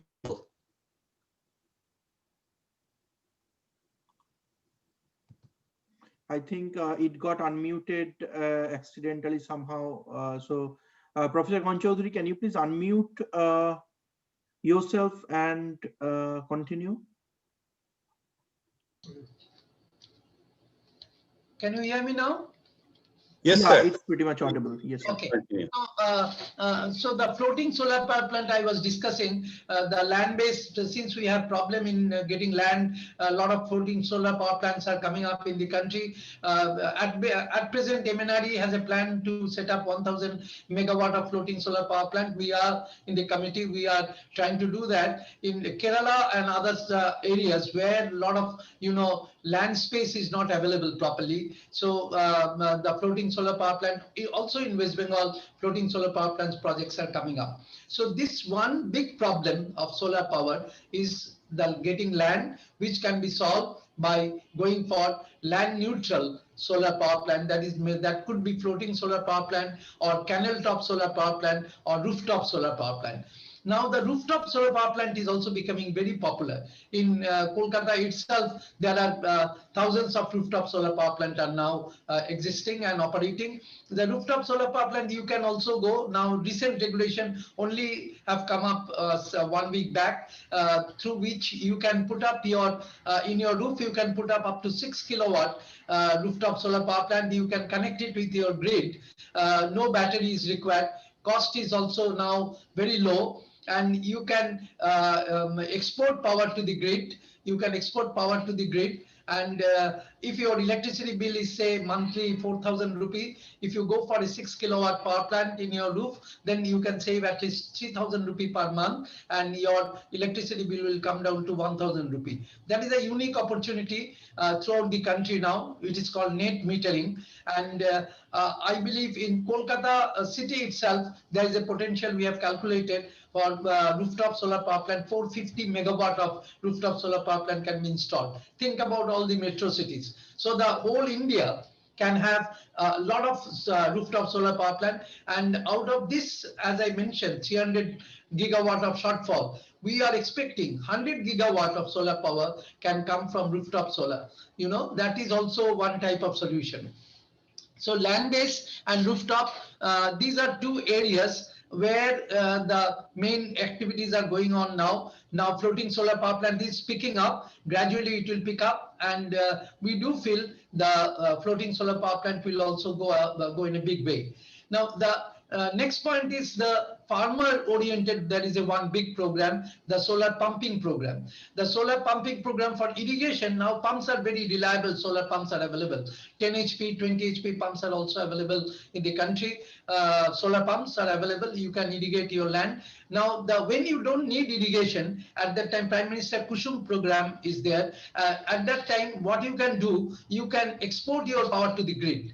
Now, if you need water, you run your pump. If you don't need water, maybe in monsoon or maybe in in other days when you don't need any water, you can export power to the grid. In that manner, the farmers can do a business out of solar energy. They can enhance their production, agricultural production. At the same time, they can also do business with solar energy. So this is a new program which is very innovative, and it is coming up. It is a popular program. Farmers are also interested. So so in order to achieve the target of solar energy, that 400 gigawatt target which Prime Minister has given in New York Convention last year, that 400 gigawatt of power should come from solar power by the year 2030. So mass involvement is very much required. So rooftop solar power plant, the farmer-oriented Kusum plan, these are all popular programs through which we can achieve the huge number of solar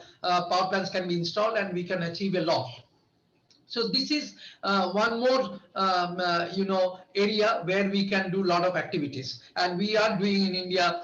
India is one of the most active country in the whole world in respect of solar power installation. Now, what is the last point will be what is the problem? Main problem of solar power is the storage.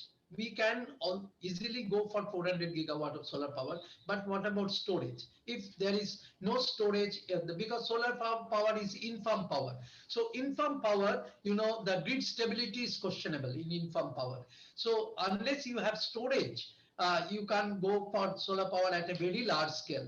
So at least 30% of the 400 gigawatt power, there should be storage. So the storage, as Professor Rai has also mentioned, the electric vehicle and charging of the electric vehicle by solar energy, then it is a good solution. The electric vehicle could be charged through solar pollution-free power. At the same time, since electric vehicles are already having batteries, lithium-ion batteries inside the car, so automatically the storage is there. So that is one solution. The promoting electric vehicle at a large scale and at the same time promoting solar power for charging of the electric vehicle could be a good solution, and we can go in that manner. Yeah, I'm sure in future, maybe by 2030, 40%, 30 to 40% of Indian vehicles will be electric vehicle, though the target is more, and that will be charged by solar power. In highways, a lot of solar power plants will come up, and those solar power plants will be charging the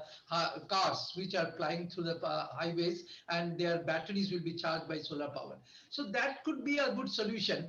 The storage solution, which I find that will come, that has a good prospect, and that is coming up. Small experiments are going on on highways. A lot of experiments have been done also. So I think that is one area where we can do a lot of activities. IITs are doing a lot of activities. We are involved in those type of activities.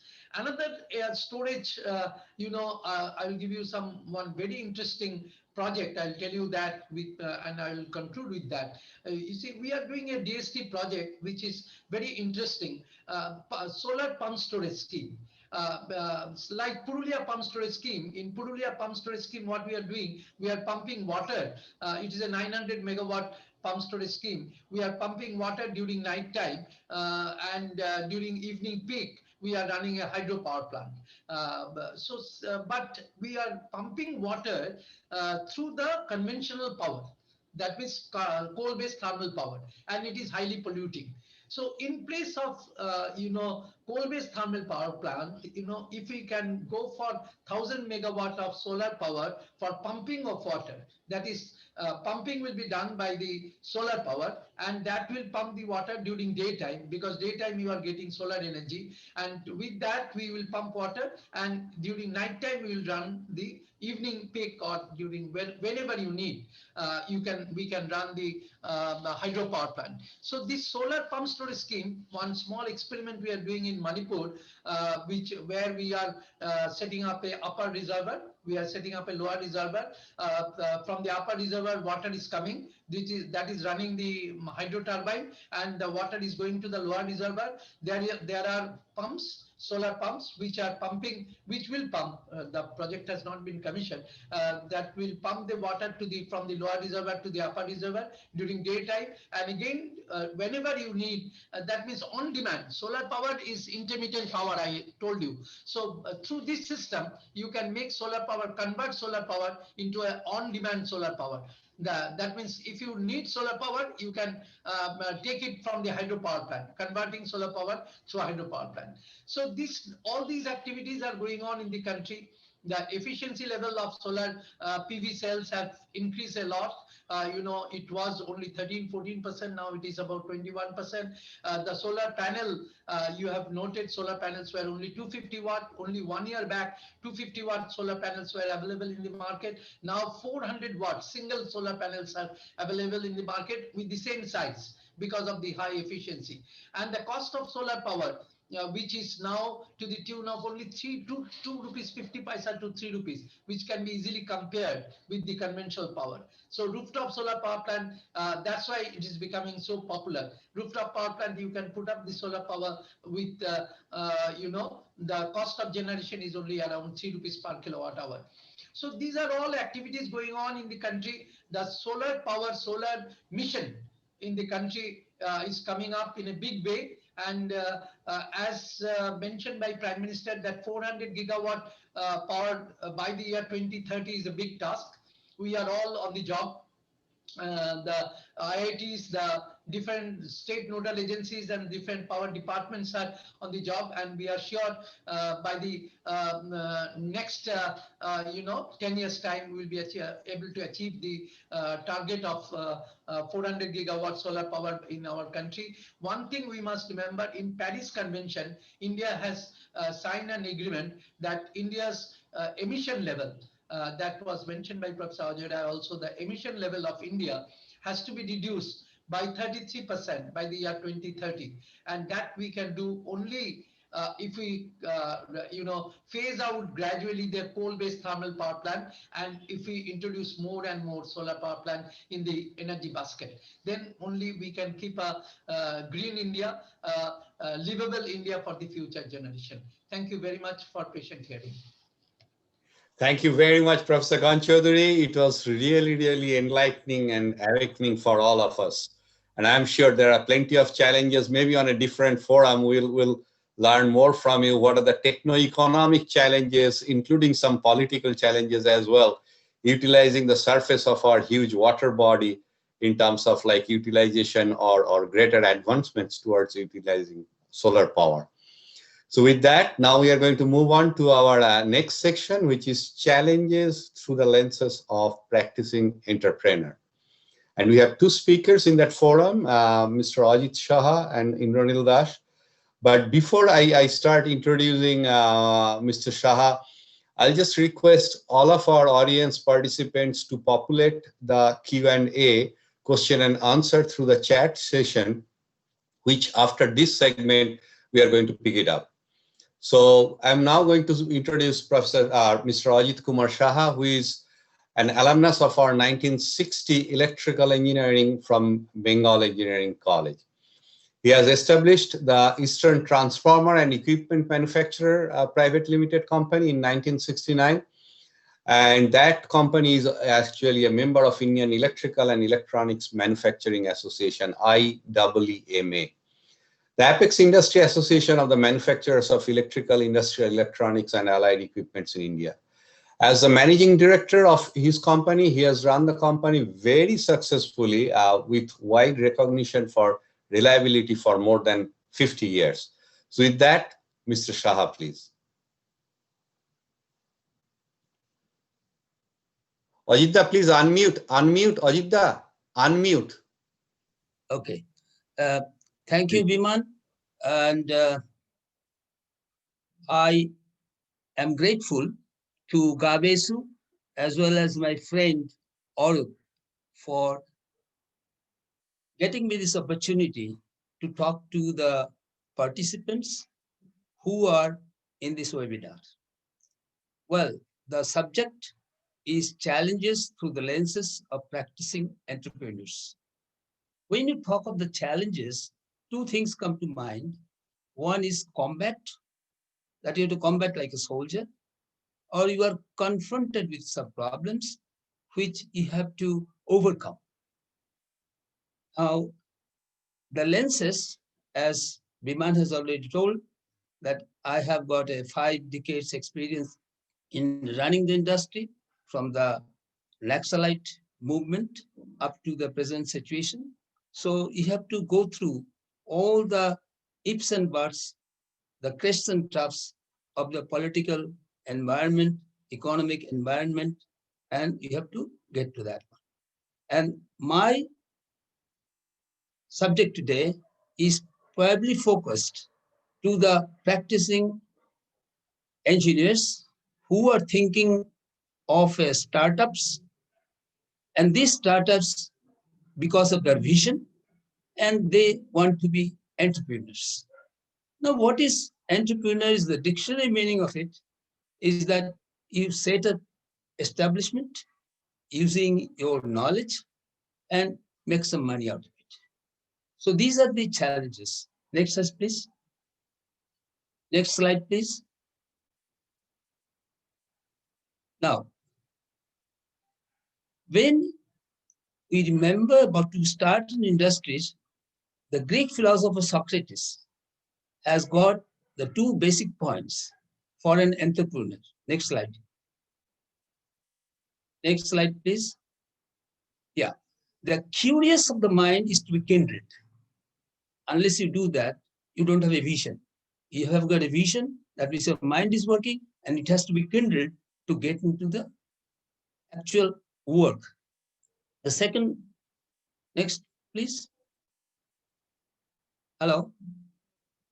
The next slide, yeah. And your knowledge must not be regimented. Knowledge is depreciable. Once you acquire the knowledge, then it is end of it. But when you have got the creative things in your mind, you go for the vision. That means your creativity works, then you enhance the knowledge to the future boundaries. So they should not be regimented. Whatever we know that it is to be done, think out of the box.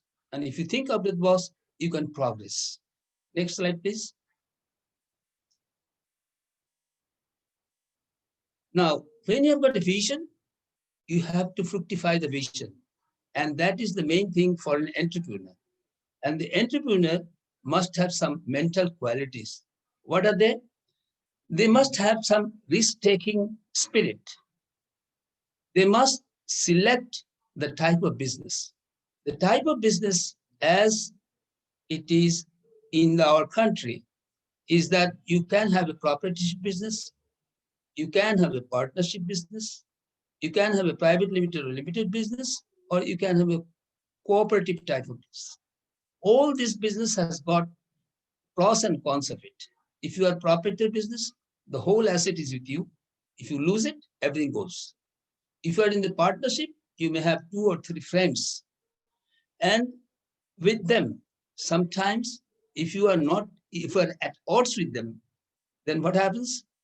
A single letter by any of the partner can stop the whole partnership. If you have got the limited, you may have a private limited so that your liabilities are limited. This is one better way if you go on a business with a larger, small business with a larger area. Now, for doing this, may not be possible for everybody to look into which sort of business should I go for. There, you have to take the expert opinion, find out your target, your vision, and with how many US you want to be at a particular place, and then they can give you better. Now, after that, the project is to be sanctioned from the registering authority. Otherwise, you can't get a registration from the industrial sector. If you have to go for a finance to the bankers, they won't. First of all, they will ask for what is the project. This project must be viable and it must be sustainable and it must give a revenue for the growth of the project. Now, sometimes someone goes for the venture capitalists. They can give you that.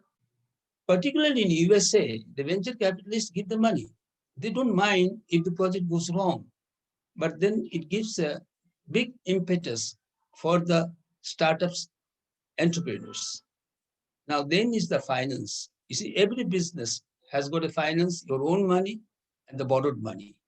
If you have got a ratio about the own money and the borrowed money, the finance will be well so that you don't have all the vagaries of the life. That is, your pressure goes up, the body doesn't, ache for that. So you can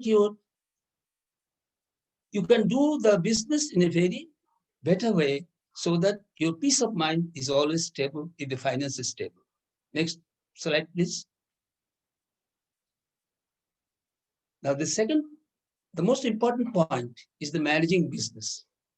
Business is always a cycle, and you have to deal with man, you have to deal with machine, and you have to deal with materials. But dealing with the man, machine, and materials, you must have the eye on the money, because without money, nothing can do. Even no lunch is free. So money is most important for success of the business. But the 5th point I would like to add here is the time. Time is money, of course. But if you can't deliver a material in time, the business flops. So time is very, very important, whether you deal with the man or machine or the materials, all must be in time for the progress of your business. Now, how the business is stable. Like a camera, it is on a tripod. And this has got three aspects. One is the production, the sales, and the accounts. Sales gives you revenue. The production gives you the material for the revenue to be achieved. And when you do the accounting properly, it gives you the profit. So the tripod, any of the tripod is imbalanced, the business will not be in proper shape. Then third point is the technology and design. I think those who are going for thinking of startups must have the technology in hand, because small businesses are very critical unless they have got the technology. You can't hire technology and do the business. And you must also know what is the design or what the design is to come. It doesn't matter, it is an electrical engineering or mechanical engineering or any other engineering. It may be a fashion design, it may be any other design of the business. But what is the design to come, shape to come in the future, you must have an eye on it. And how do you execute the business? You have to plan, you have to do, then you have to control, and this is the act. These are the PDCA, which is given by the ISO 2009 or 2018. Next slide, please. The danger signals. This is very, very vital for any entrepreneur to find out what are the danger signals. The first danger signals is the burden of interest. Borrow money, everybody can give you the money, but how to use that money so that there is no interest burden on your capital. And the capital must also flow regularly. Slow capital flow is a danger signal to the business. Then I mentioned about the tripod. If the tripod gets imbalanced in any way, either in production or sales or accounts, you can have a lot of problems. And the one thing an entrepreneur must look into it, there is no corruption and there is no hidden complaints, because it will eat you from the inside out. Then for you to stand as a small business, it will be very, very difficult. Next signal, please. Next slide. The health of the entrepreneur. This is most important. The health of the business is okay. You understand about it. But the health of the entrepreneur is as good as the health of the business, because health is wealth. And how you maintain the health? You must have a balanced food, because food cures. All these, entrepreneurs, those who come at the age of 40 or 50 years of age, they will have some faults developed in the body. Unless the faults are being taken to care and they are maintained on it, it's very difficult to survive a long run. So entrepreneur has got a long way to go. He has to maintain his balanced food. He has to exercise every day. Even a chess person who is a Viswanathan said that he works for the exercise at least 2-3 hours a day. So some exercise is needed for it. And the third important point to manage the health of the entrepreneur is the body clock. You never change your body clock. You go as per the body clock, don't change it, because this will have a very dangerous significance on your health, and that is health of the business. And the last slide, please.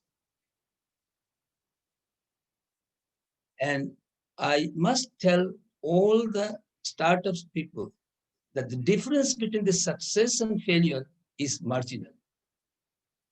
You see, a student who gets 84% and a student who gets 86% is no difference. But if the cutoff is 85%, this is a success and that is a failure. In business, it's also like that. So the success will come because of your hard work, perseverance, diligence, and getting after this. So unless this is done, no entrepreneur can come to a success. This is, in short, is my experience about 5 decades of managing a small business. Thank you. Thank you very much, Mr. Shah. It's such an enlightening aspects of life, business, as well as discipline, what we need to maintain to be successful, especially like this wonderful advice and encouragement for any budding entrepreneurs that are listening to or will be listening to through our recording at a later point. So with that, now I'd like to move on to Mr. Indranil Dash. Mr. Dash, my apology that I couldn't collect much information about your background. So probably in the first few seconds, if you just introduce yourselves, that would be wonderful help for me as well as for the audience here. And in the meantime, may I request the audience to populate your questions in the chat box so that the panelists can take it up at a later point. Thank you very, very much. And the floor is yours, Mr. Dash. Yeah. Good evening and good morning. First of all, can you see my screen? Not Hello? yet. You got to share Can screen you see my? through the green arrow. Yeah, this is this. Yeah, I pressed it. So anyway, It's not shared it's yet. okay.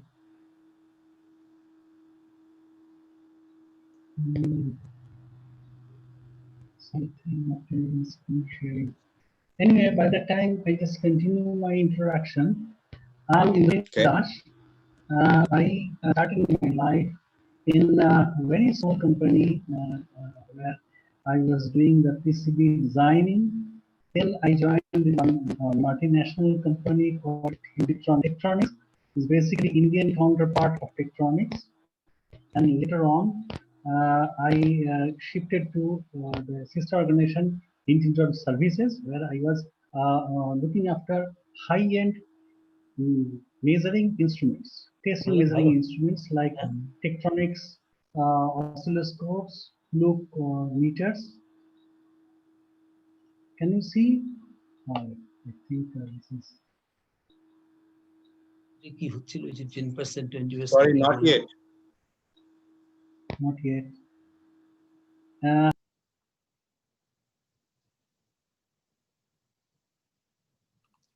So firstly, you need to click on share screen, select the material which you want to share, and then click on share button. It seems like loading, Shran. Yes, now we can. Oh, yeah.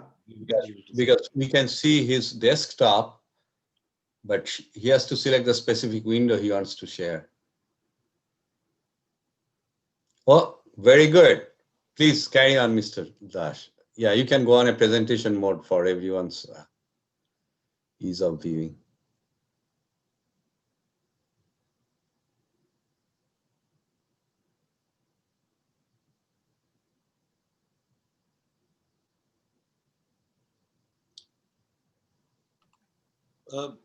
Now, unfortunately, your microphone is muted.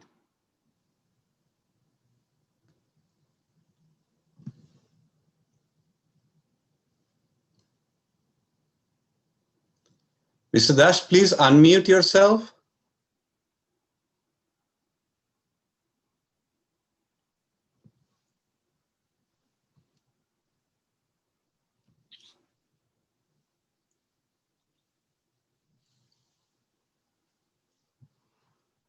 Could you please unmute yourself, Mr. Dash? We can't hear. Is it okay? Yes. Is it Yeah, okay? yeah, very good, very good. Please carry on, sir. Sorry for this little bit of technical glitch for everyone. My apology. Please carry on. Thank you. Is the voice is okay? Hello? Yeah, we have a little bit of noise, but that's okay. It's acceptable, please. Okay. So this is regarding the little bit introduction about me, and thereafter I joined central government as senior scientific officer, part of Ministry of Information Technology. I worked over there for 8 years. Then I did my own in the year 2004. That is, this year it will be 16 plus. So this is our logo. It is I don't want to explain the meaning of the logo. because it will take time. Later on, maybe if some opportunity comes, I just go to the thing. So this was my dream, that I'll be making one organization who will be doing some contribution to the nation as well as to the mankind, and by that way I'll be enjoying my job. That's why I left government job. And when I started, it was only a small table and a small room of 300 square foot, and our turnover was only 40,000 rupees. And after the 16 years, we could able to achieve 2.75 crores of turnover, and now we are operating with 600, 500 square feet. We have certain certifications like ISO 9001 2015, and we are also registered under MSCB. We have 7 divisions where R&D, then volume production, then automatic test equipment, elevators, panel assembly, marketing, accounts, etc. And we have intellectual properties, 2 patents and 1 copyright. Okay. Then I would like to speak something which is already covered by Mr. Shaha very nicely, and I was really enjoying his lecture, because there are many things which are very common because it came from the same experience. So we had certain success stories. I will not mention everything. We have supplied 200 numbers of automatic test equipments. These are costing around, I mean, selling price is around 6 lakhs to 13, 14 lakhs, which are straightway import substitute. And if we have calculated that how much we have such import substitute contributed to the nation, this is in the order of at least 50 to 100 crores. We have designed many instruments. We have started many things. First, in our region, like programmable power supply, we have AC programmable power source, which is of our own design, which is patented also. And we develop certain interesting products like CFL endurance testing equipment, braking capacity equipment, and charge tester for motor industries, etc., etc. Every day we go for a lot of R&D work, lot of design, and lot of drawings. So this is our normal practice. So my lecture will be mostly to encourage new entrepreneurs. This is one picture. In fact, it is video. I don't know whether video will work or not. This is in Noida, Philips, where you can see a lot of instruments are there in queue, and you can see that in between the machines there is one conveyor belt. These are small electronic PCBs which are being tested through our supplied instruments. You can see in the both sides, these are the instruments which we have supplied, and this is really a pleasure to see this instrument. And this can be, I think, really stimulate some of the newcomers in this field.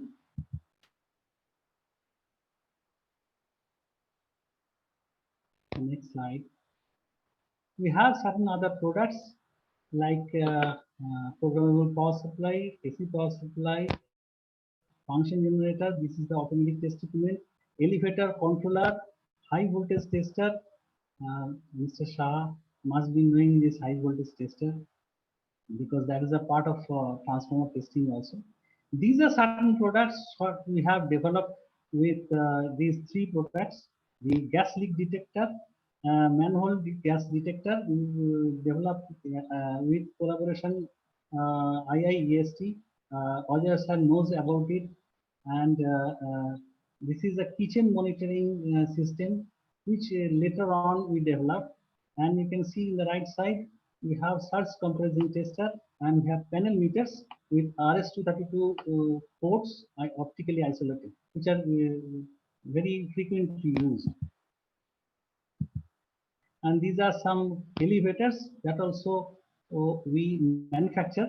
But frankly speaking, most of the mechanical parts are imported from other states, not exactly imported, that is being brought from mostly Gujarat, and we manufacture actually the controller of these uh, uh, uh, elevators, and we erect and we actually assemble all the parts, and in the field we make it working, and we have a certain specific license for this because it includes some safety. This is we came into because in West Bengal, we found there are very little opportunity in core sectors. Rather, in West Bengal, we found there are opportunity in elevators. So these are the certain pictures of the elevators. This is a railway signal once again. It is developed by me.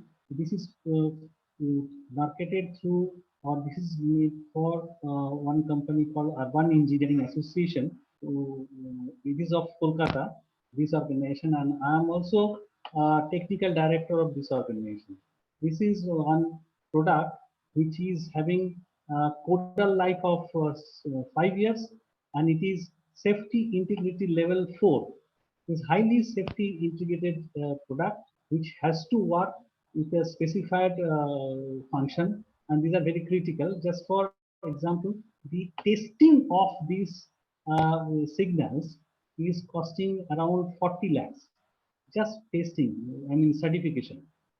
So this is another one product, and another one interesting product.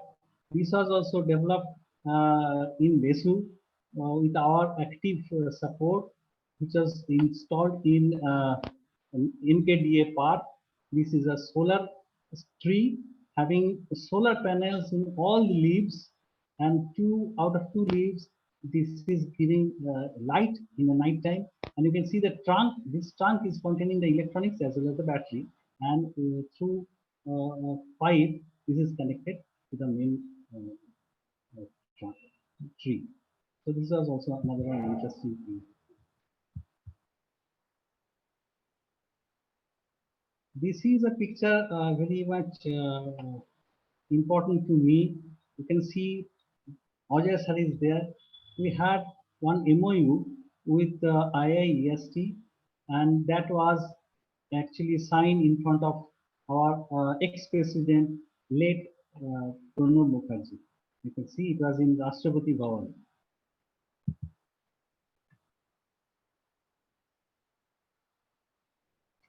Now, I would like to mention certain points. Those many of the points are actually covered by Ajit sir. SWOT analysis. This is very important for all the entrepreneurs. That is strength, weakness, opportunity, and threat.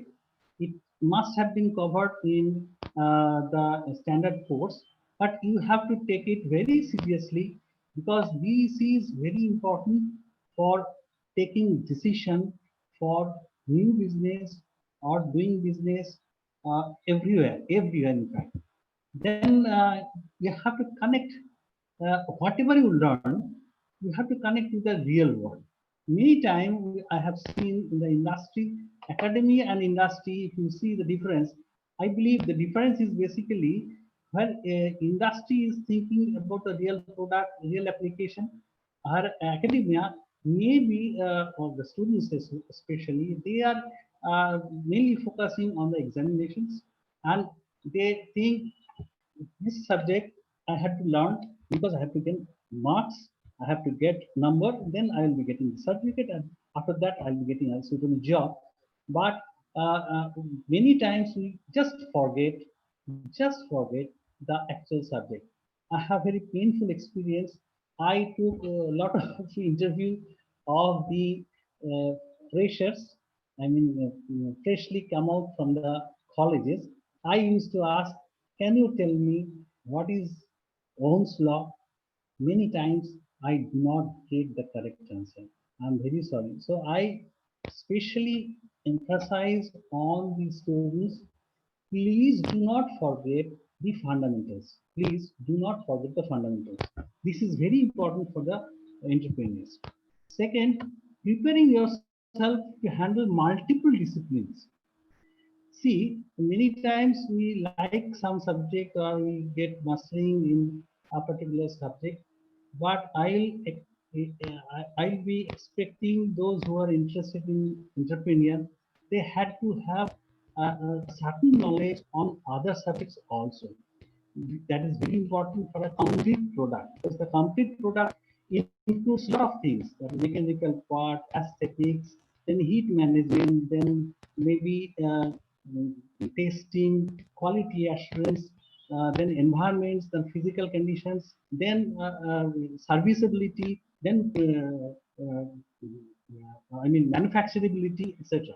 So these are area where you have to have a certain knowledge, or may not be everything you have to be master, but you should know the fundamentals very clearly. Then you have to take risk in logical approach. Logical approach, you have to take risk. This is very important. You can only learn how to swim unless you dive into the water. So that is very important. So we have to take risk. Then only you will learn swimming. And this is also very interesting. Ajit also told, sometimes it looks philosophical, but accept win and defeat equally. And he has given very nicely the number 84 and 86 is interesting. So you have to accept win and defeat equally, because all wins are basically coming after a lot of defeats, lot of failures. So this is important. I don't know how much time is left. No, not much. Okay, Sorry about that. I just took only maybe one or two slides of it. Okay. So our own technology, how we have developed. Initially, we decided as per the request from the customers. Then we tried to find out what we will be actually doing, which is similar technology which we can manage. Then putting our innovation ideas into the product to solve the existing problems. These are the way how we developed our technology and everything gradually, bringing new concepts, solutions, and products. That is also, so innovation is very important everywhere. Then how to prototype or commercialize. We have to remember the main difference between industry and the academia is the difference like exhibition model and a final product. That means you have to have certain issues like focusing on meeting the specifications. You have to meet the specification of the product. You have to meet the safety. You have to accept the acceptable ergonomics. It has to be reliable. Reliability has to be there. Quality assurance, cost optimization, and after-sale support. These are the things which are not covering in the academia, but these are very important in the industry. So please focus on these points. Then business strategy. We first started in niche market, because the niche market is decided in such a way that when the big players are there, I will try to select one particular business which big players will not be interested because of the low volume. Otherwise, other side, the small players are very start having low technical person. They will not be able to manage the technology. So I try to select that thing. That's why we selected automatic test equipment, but the volume is less, but technology is quite high. That comes a new technology. As for example, when we started this AT business, the major part of the components are imported, but right now we have substituted most of the components, most of the parts. Only two, there is a computer and one meter is still left. The computer can be replaced by our own technology. but the meter, final meter will be replaced. By that way, we have replaced high voltage testing system, IR, that is insulation resistance testing system, then all relay controlling cards, then all interfaces, including programmable AC power supply, DC power supply, etc. We have developed by our own. So suitable nature of technology and business volume. This is very important. This is also told by Ajitda that suitable nature of technology, which is actually matching with your capacity, business volume, that you have to select. And accepting new technical challenges. This is also covered nicely. Then hurdles that actually what we faced, these are interesting. Since I'm a first generation entrepreneur, I had certain problem like marketing channels. Still, we are not very good, or rather not at all good in marketing. That is a point because this is then capital and funds to manage. Sometimes mental barriers of the society. So many of the time I was discouraged not to take risk, not to leave my government job, but I never listened to that. And so these are mental barriers of the society that you have to break. And challenges to match the salaries. This is still we are struggling for because we are a small organization. We cannot match the salaries which are offered by government or by big houses. But we always encourage or motivate our people that in every job you have more or less three types of satisfaction. One is salary, one is your job, another one is your environment.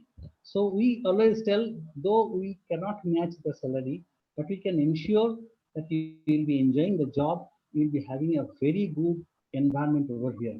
So these are the way we are managing the challenges of the salary, but this is really very hard sometimes. We have to compromise somewhere here. Unfortunately, support from government is there for the basically for the beginners, for the startups, and maybe for very big houses. But for small industries, those who are already operating in a considerable volume, in terms of small or micro organization, government does not have any specific support to these organizations. That's the problem. This may be a problem for our end. I don't know, maybe in our country only. Maybe in other country this is not there, but we expect that government will come up with some solutions to this kind of organizations, those who are already operating for 1 decade or 2 decades, but still in small scale, how can we support it? Then I think it's the last slide. So what we have?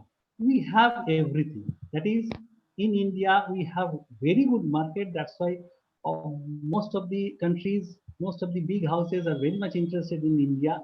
We have land, we have climates, different climates. We have very wet climate, we have dry climate, we have cold climate. So different kind of, I think, industries can be established over here. We have basic materials mostly. We have trained manpower. We have technology. Technology nowadays, it is very transparent. Most of the time, the technology comes out within a very short time, and we have machines. But why we don't have, that is unfortunate. In my view, we do not have attitude. And I believe the new generation will come with self-esteem, self-confidence, dare to take challenges. And lastly, I always request everybody, there are 3 points I like to emphasize.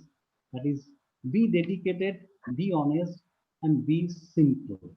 Simplicity is also very important. Sometimes we do not feel, but this is very important for So thank you so much. Thank you very much, Mr. Dash. This is indeed a very good presentation and an opportunity for us to learn about synchroelectronics, your collaboration with our alma mater. And of course, like I'm sure there are a lot of thought-provoking ingredients in your lecture for any existing entrepreneur as well as someone thinking about venturing in that direction. So now we are going to enter in a short Q&A session, maybe for 12 to 15 minutes, because we already reached the end of the mark. And if there is no other pressing question, I would like to open the forum for Professor Ganchaudhuri. If you are still here, sir, I'd like to know a little bit more about the floating solar technology, especially since he's not here. He's not. Oh, Ganchaudhuri has left. He has left. Oh, okay. So if there is anyone amongst our esteemed panelists who can say or enlighten us a little more about the floating solar technology, like the first patent was granted back in 2008. And it has expanded since then in countries like China, Japan, and UK, whereas I don't see much of a footprint in India. So if anyone can comment on that, that would be wonderful. If not, I'm open to take up any other question that is going to come in a chat box. Well, I can answer your question, Bhattacharya. Are you listening to me? Yes. Yes, Shankari Prashunda. Yes, please. What is happening, the way solar is expanding, Yeah. there is a lot of business in making panel and selling it to rooftop or other application, mostly government business. Now, as Professor Ganchaudhuri made us to understand that this is an opportunity, another opportunity for solar to proliferate. Yesterday, I was listening to a very interesting presentation at MIT University. There's an international conference by one Dr. Rick Navarro. He's a CEO of Renewable Energy Incorporated USA. I have put in the chat box for Dr. Arup Bhattacharya and others to explore. Now, what is this technology? I can tell you. This is a technology if there is water anywhere. Now, it is a hydro power of a different kind. They lift the water to 10 meters and they have specially designed pumps and all that. And it flows at a very high kinetic energy and runs the turbine. So from a kilowatt to 100 megawatt, they are able to generate and they are commercial. So this is one which we need to explore. And I was talking to Professor Shah this afternoon that we have Ganges near IST and we have a big lake. Now, if we can make a demonstration plant, and I'll request Dr. Arup Bhattacharya to make inquiries, He didn't come out with a ball for figure, I tried. And even Dr. I don't know whether you know, Dr. Chauhan of MIT is a very well-known person. He was very happy the way I was questioning, but this is the problem, when there is a business into it. And I said, you tell us, we will buy a demo plant. So if we can demonstrate it, nothing like that, because we have a deep, long offshore, so much, we have done a project in Ramanathapuram of water desalination using solar. So there is enough water and anywhere it can be done. So this is one which is we must leapfrog and think about it because we are a leader in solar. And if that can be, first we should have some experience, then probably we should work on it.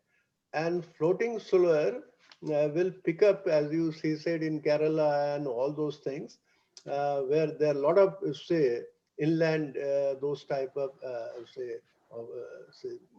opportunities. Thank you. Thank you. Thank you, Mr. Bhattacharya. Uchida, before you comment, there is one question came from Tanishta Roy. I'd like to pose it for the panel, and then I'll pick up with you, Uchida. Tanishta is asking, how can youth from middle-class families turn the fear of entrepreneurship into courage?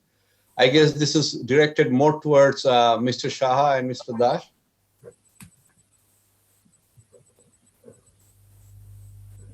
Ajitda, would you like to comment, please? Biman, can I comment? Since Sure. I'll answer both the questions. First, okay. What I raised my hand was some enterprising country is making a complete water floating power plant and then ready for sale. You can just tow it away and put it to your shore. It is being done now. And to Tonishta, in 1962, I am a graduate from this college in 61. In 62, I come from a very, very poor family. But I'll raise one statement from Ralph Waldo Emerson. That is, if you make a new type of mousetrap, people will line up at your door. So it doesn't matter. Funds come. Funds will come. It is if you have to find something which there is a market for it, and it must be technically slightly better than other products of its nature available in the market. I am done with. Finish. Thank you. Thank you. Thank you very much, Uchida. Next question from Archana Mahato. Archana is asking how today's youth can contribute for sustainable development in technical/non-technical ways. Students don't really have any clear idea about how they can work effectively for environment/sustainability without any formal education or higher studies about environmental engineering in initial stage. And anyone, I guess, can take up this question. Can I answer to this? Yes, go ahead, Shankari Prasad. This is basically tomorrow I will say that if you want to sustainable technically, it is neither the know what, know how, it is more important than know why. And the major thing is this, we are always trying to know how to do the job. And that is why it is very short term and short term. We must know what Indradil was actually focusing continuously. That is the thing, that every small issue, every technical issue, you must see that why this is like this, why it is not. The first thing is this, you must ask questions that why it is not otherwise. Then only gradually you will able to handle the things. You will think differently. It will be, then only you will be remain sustainable technically. Otherwise, any product, after some days somebody else will make it and you will be out of the technically you will be obsolete. So technical sustainability, if somebody has to say, or then he has to continuously question every stage of the thing. And in the whole thing, it is not the final product. Every stage, every component, everything must be questioned why. That is, with my own experience, this is the only thing I have got. Thank you. Thank you very much. Whether, may I respond to Archana's question? Yeah, sure. Go ahead. And after that, I'm going to refer to Dr. Praveen Niyogi from Ottawa, Canada. Archana mentioned that there is no sustainable development education. I beg to differ. We have compulsory environmental studies courses, which Indra, just 1 minute. Well, just for the audience, this is Professor Indranath Sinha, our former registrar, former head of the Department of Mining Engineering. We are proud of him, and he's our 1982 alumnus from Mining Engineering Department. Indra, please. So, Archana, we have a compulsory course on environmental studies. Apart from that, we have courses on environmental management. that comes as an elective. And there are disciplines like civil engineering or mining engineering where environmental inputs are given compulsorily. Now, environmental engineering is all about doing things with the environment. But when it comes to sustainable development, the development that meets the needs of the present generation without compromising the ability of future generations to meet their own needs is the definition. So there, basically, we deal with resources, we deal with the support function to maintain support function, the assimilative function. And for that, we remain within the regional carrying capacity of the environment. I wish you were here in the campus so that we could talk much. But if you so desire, I think we can definitely have long discussions on this. Thank you very much, Indranath. And as Ajay also said, that please help the younger generation to be the next generation entrepreneur. So our 121-acre campus is waiting on you, Archana. Please pay visit whenever it is possible physically. So with that, I refer it to Dr. Pravir Niyogi. Pravirda, please. Good morning and good evening, everybody. I'm speaking to you from Ottawa, Canada. I should first mention that Ms. Archana Mahato is a third-year student in civil and environmental engineering at IIEST. And it is people like her who I think, and who has been mentioned earlier, are our real successors, because they are the ones who will take this thing forward. I will make a more general comment to both Tanishta and Archana, and that is that the first thing is to get interested in this topic. And by interested, I mean have a commitment to it. And the second thing is to learn how to think in a multidisciplinary fashion. I know these are very high-level generalities, but because our education tends to be so siloed, unless you start thinking in a multidisciplinary fashion, it's very, very difficult to approach environmental issues and sustainability. I'll shut up and let others continue on this topic if necessary. No, and just to add a little bit on that, as all the experts had spoken about, it is basically you got to build your strength based on what you know, not what you don't know. So Archana, as an ex-faculty of our alma mater, I can say that since I had the opportunity of interacting with young minds, it would be always a pleasure that you venture on your strengths and what you know at this point. So with that, I don't see any pressing question here. I would wait here for another couple of minutes. If there is any pressing question from anyone, we can definitely take it with our esteemed panelists. If not, I would like to thank everyone who has participated in their early hours of morning or late evening time, pushing out their dinner time or pushing out their breakfast time, whatever. So it's a really wonderful experience for me and for the entire audience to listen to this distinguished panelist. So Arubda raised his hand, our Dr. Arup Bhattacharya. Arubda, I say, if you have any parting comment, please. Yes, Viman, I am overjoyed by all the topics and all the perspectives. And I thank you very much for conducting this session. It was a very excellent one, very educational for me. And if Professor Raghu is around, I will be in touch with him as soon as possible to discuss more about some interesting topics.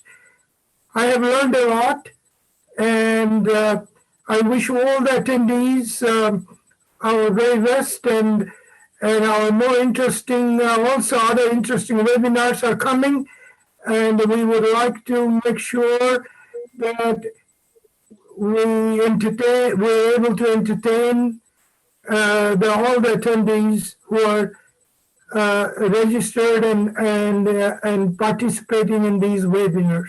Thank you so very much. Yeah. Okay, thank you, Dr. Bhattacharya. And with that, I'm going to draw the curtain for tonight. And just to remind everyone, tomorrow, January 16th, we are going to start sharp at 6 p.m. Indian time, and basically like 7:30 a.m. Eastern time in US. So whoever is going to calibrate that according to their own calendar. Just to introduce that what we are having tomorrow, our first talk will be our own Sharbajit Rakshit. He's going to speak on IBM, the perspective on innovation and problem solving. And then we are going to get Solomon Jones talking on TerraCurve, realizing the wonder material graphene for India. And we have energy sustainability by Gautam Ray.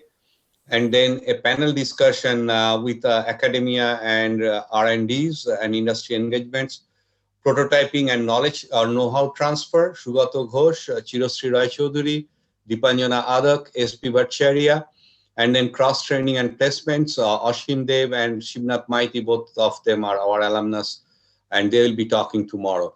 So with that, I'm going to end today's sessions or tonight's session. So please join us tomorrow, Saturday, January 16th, sharp at 7:30 US time. Thank you very, very much. Good night, good day.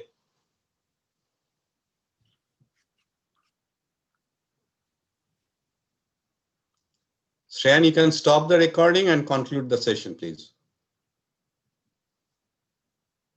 Yeah, sure.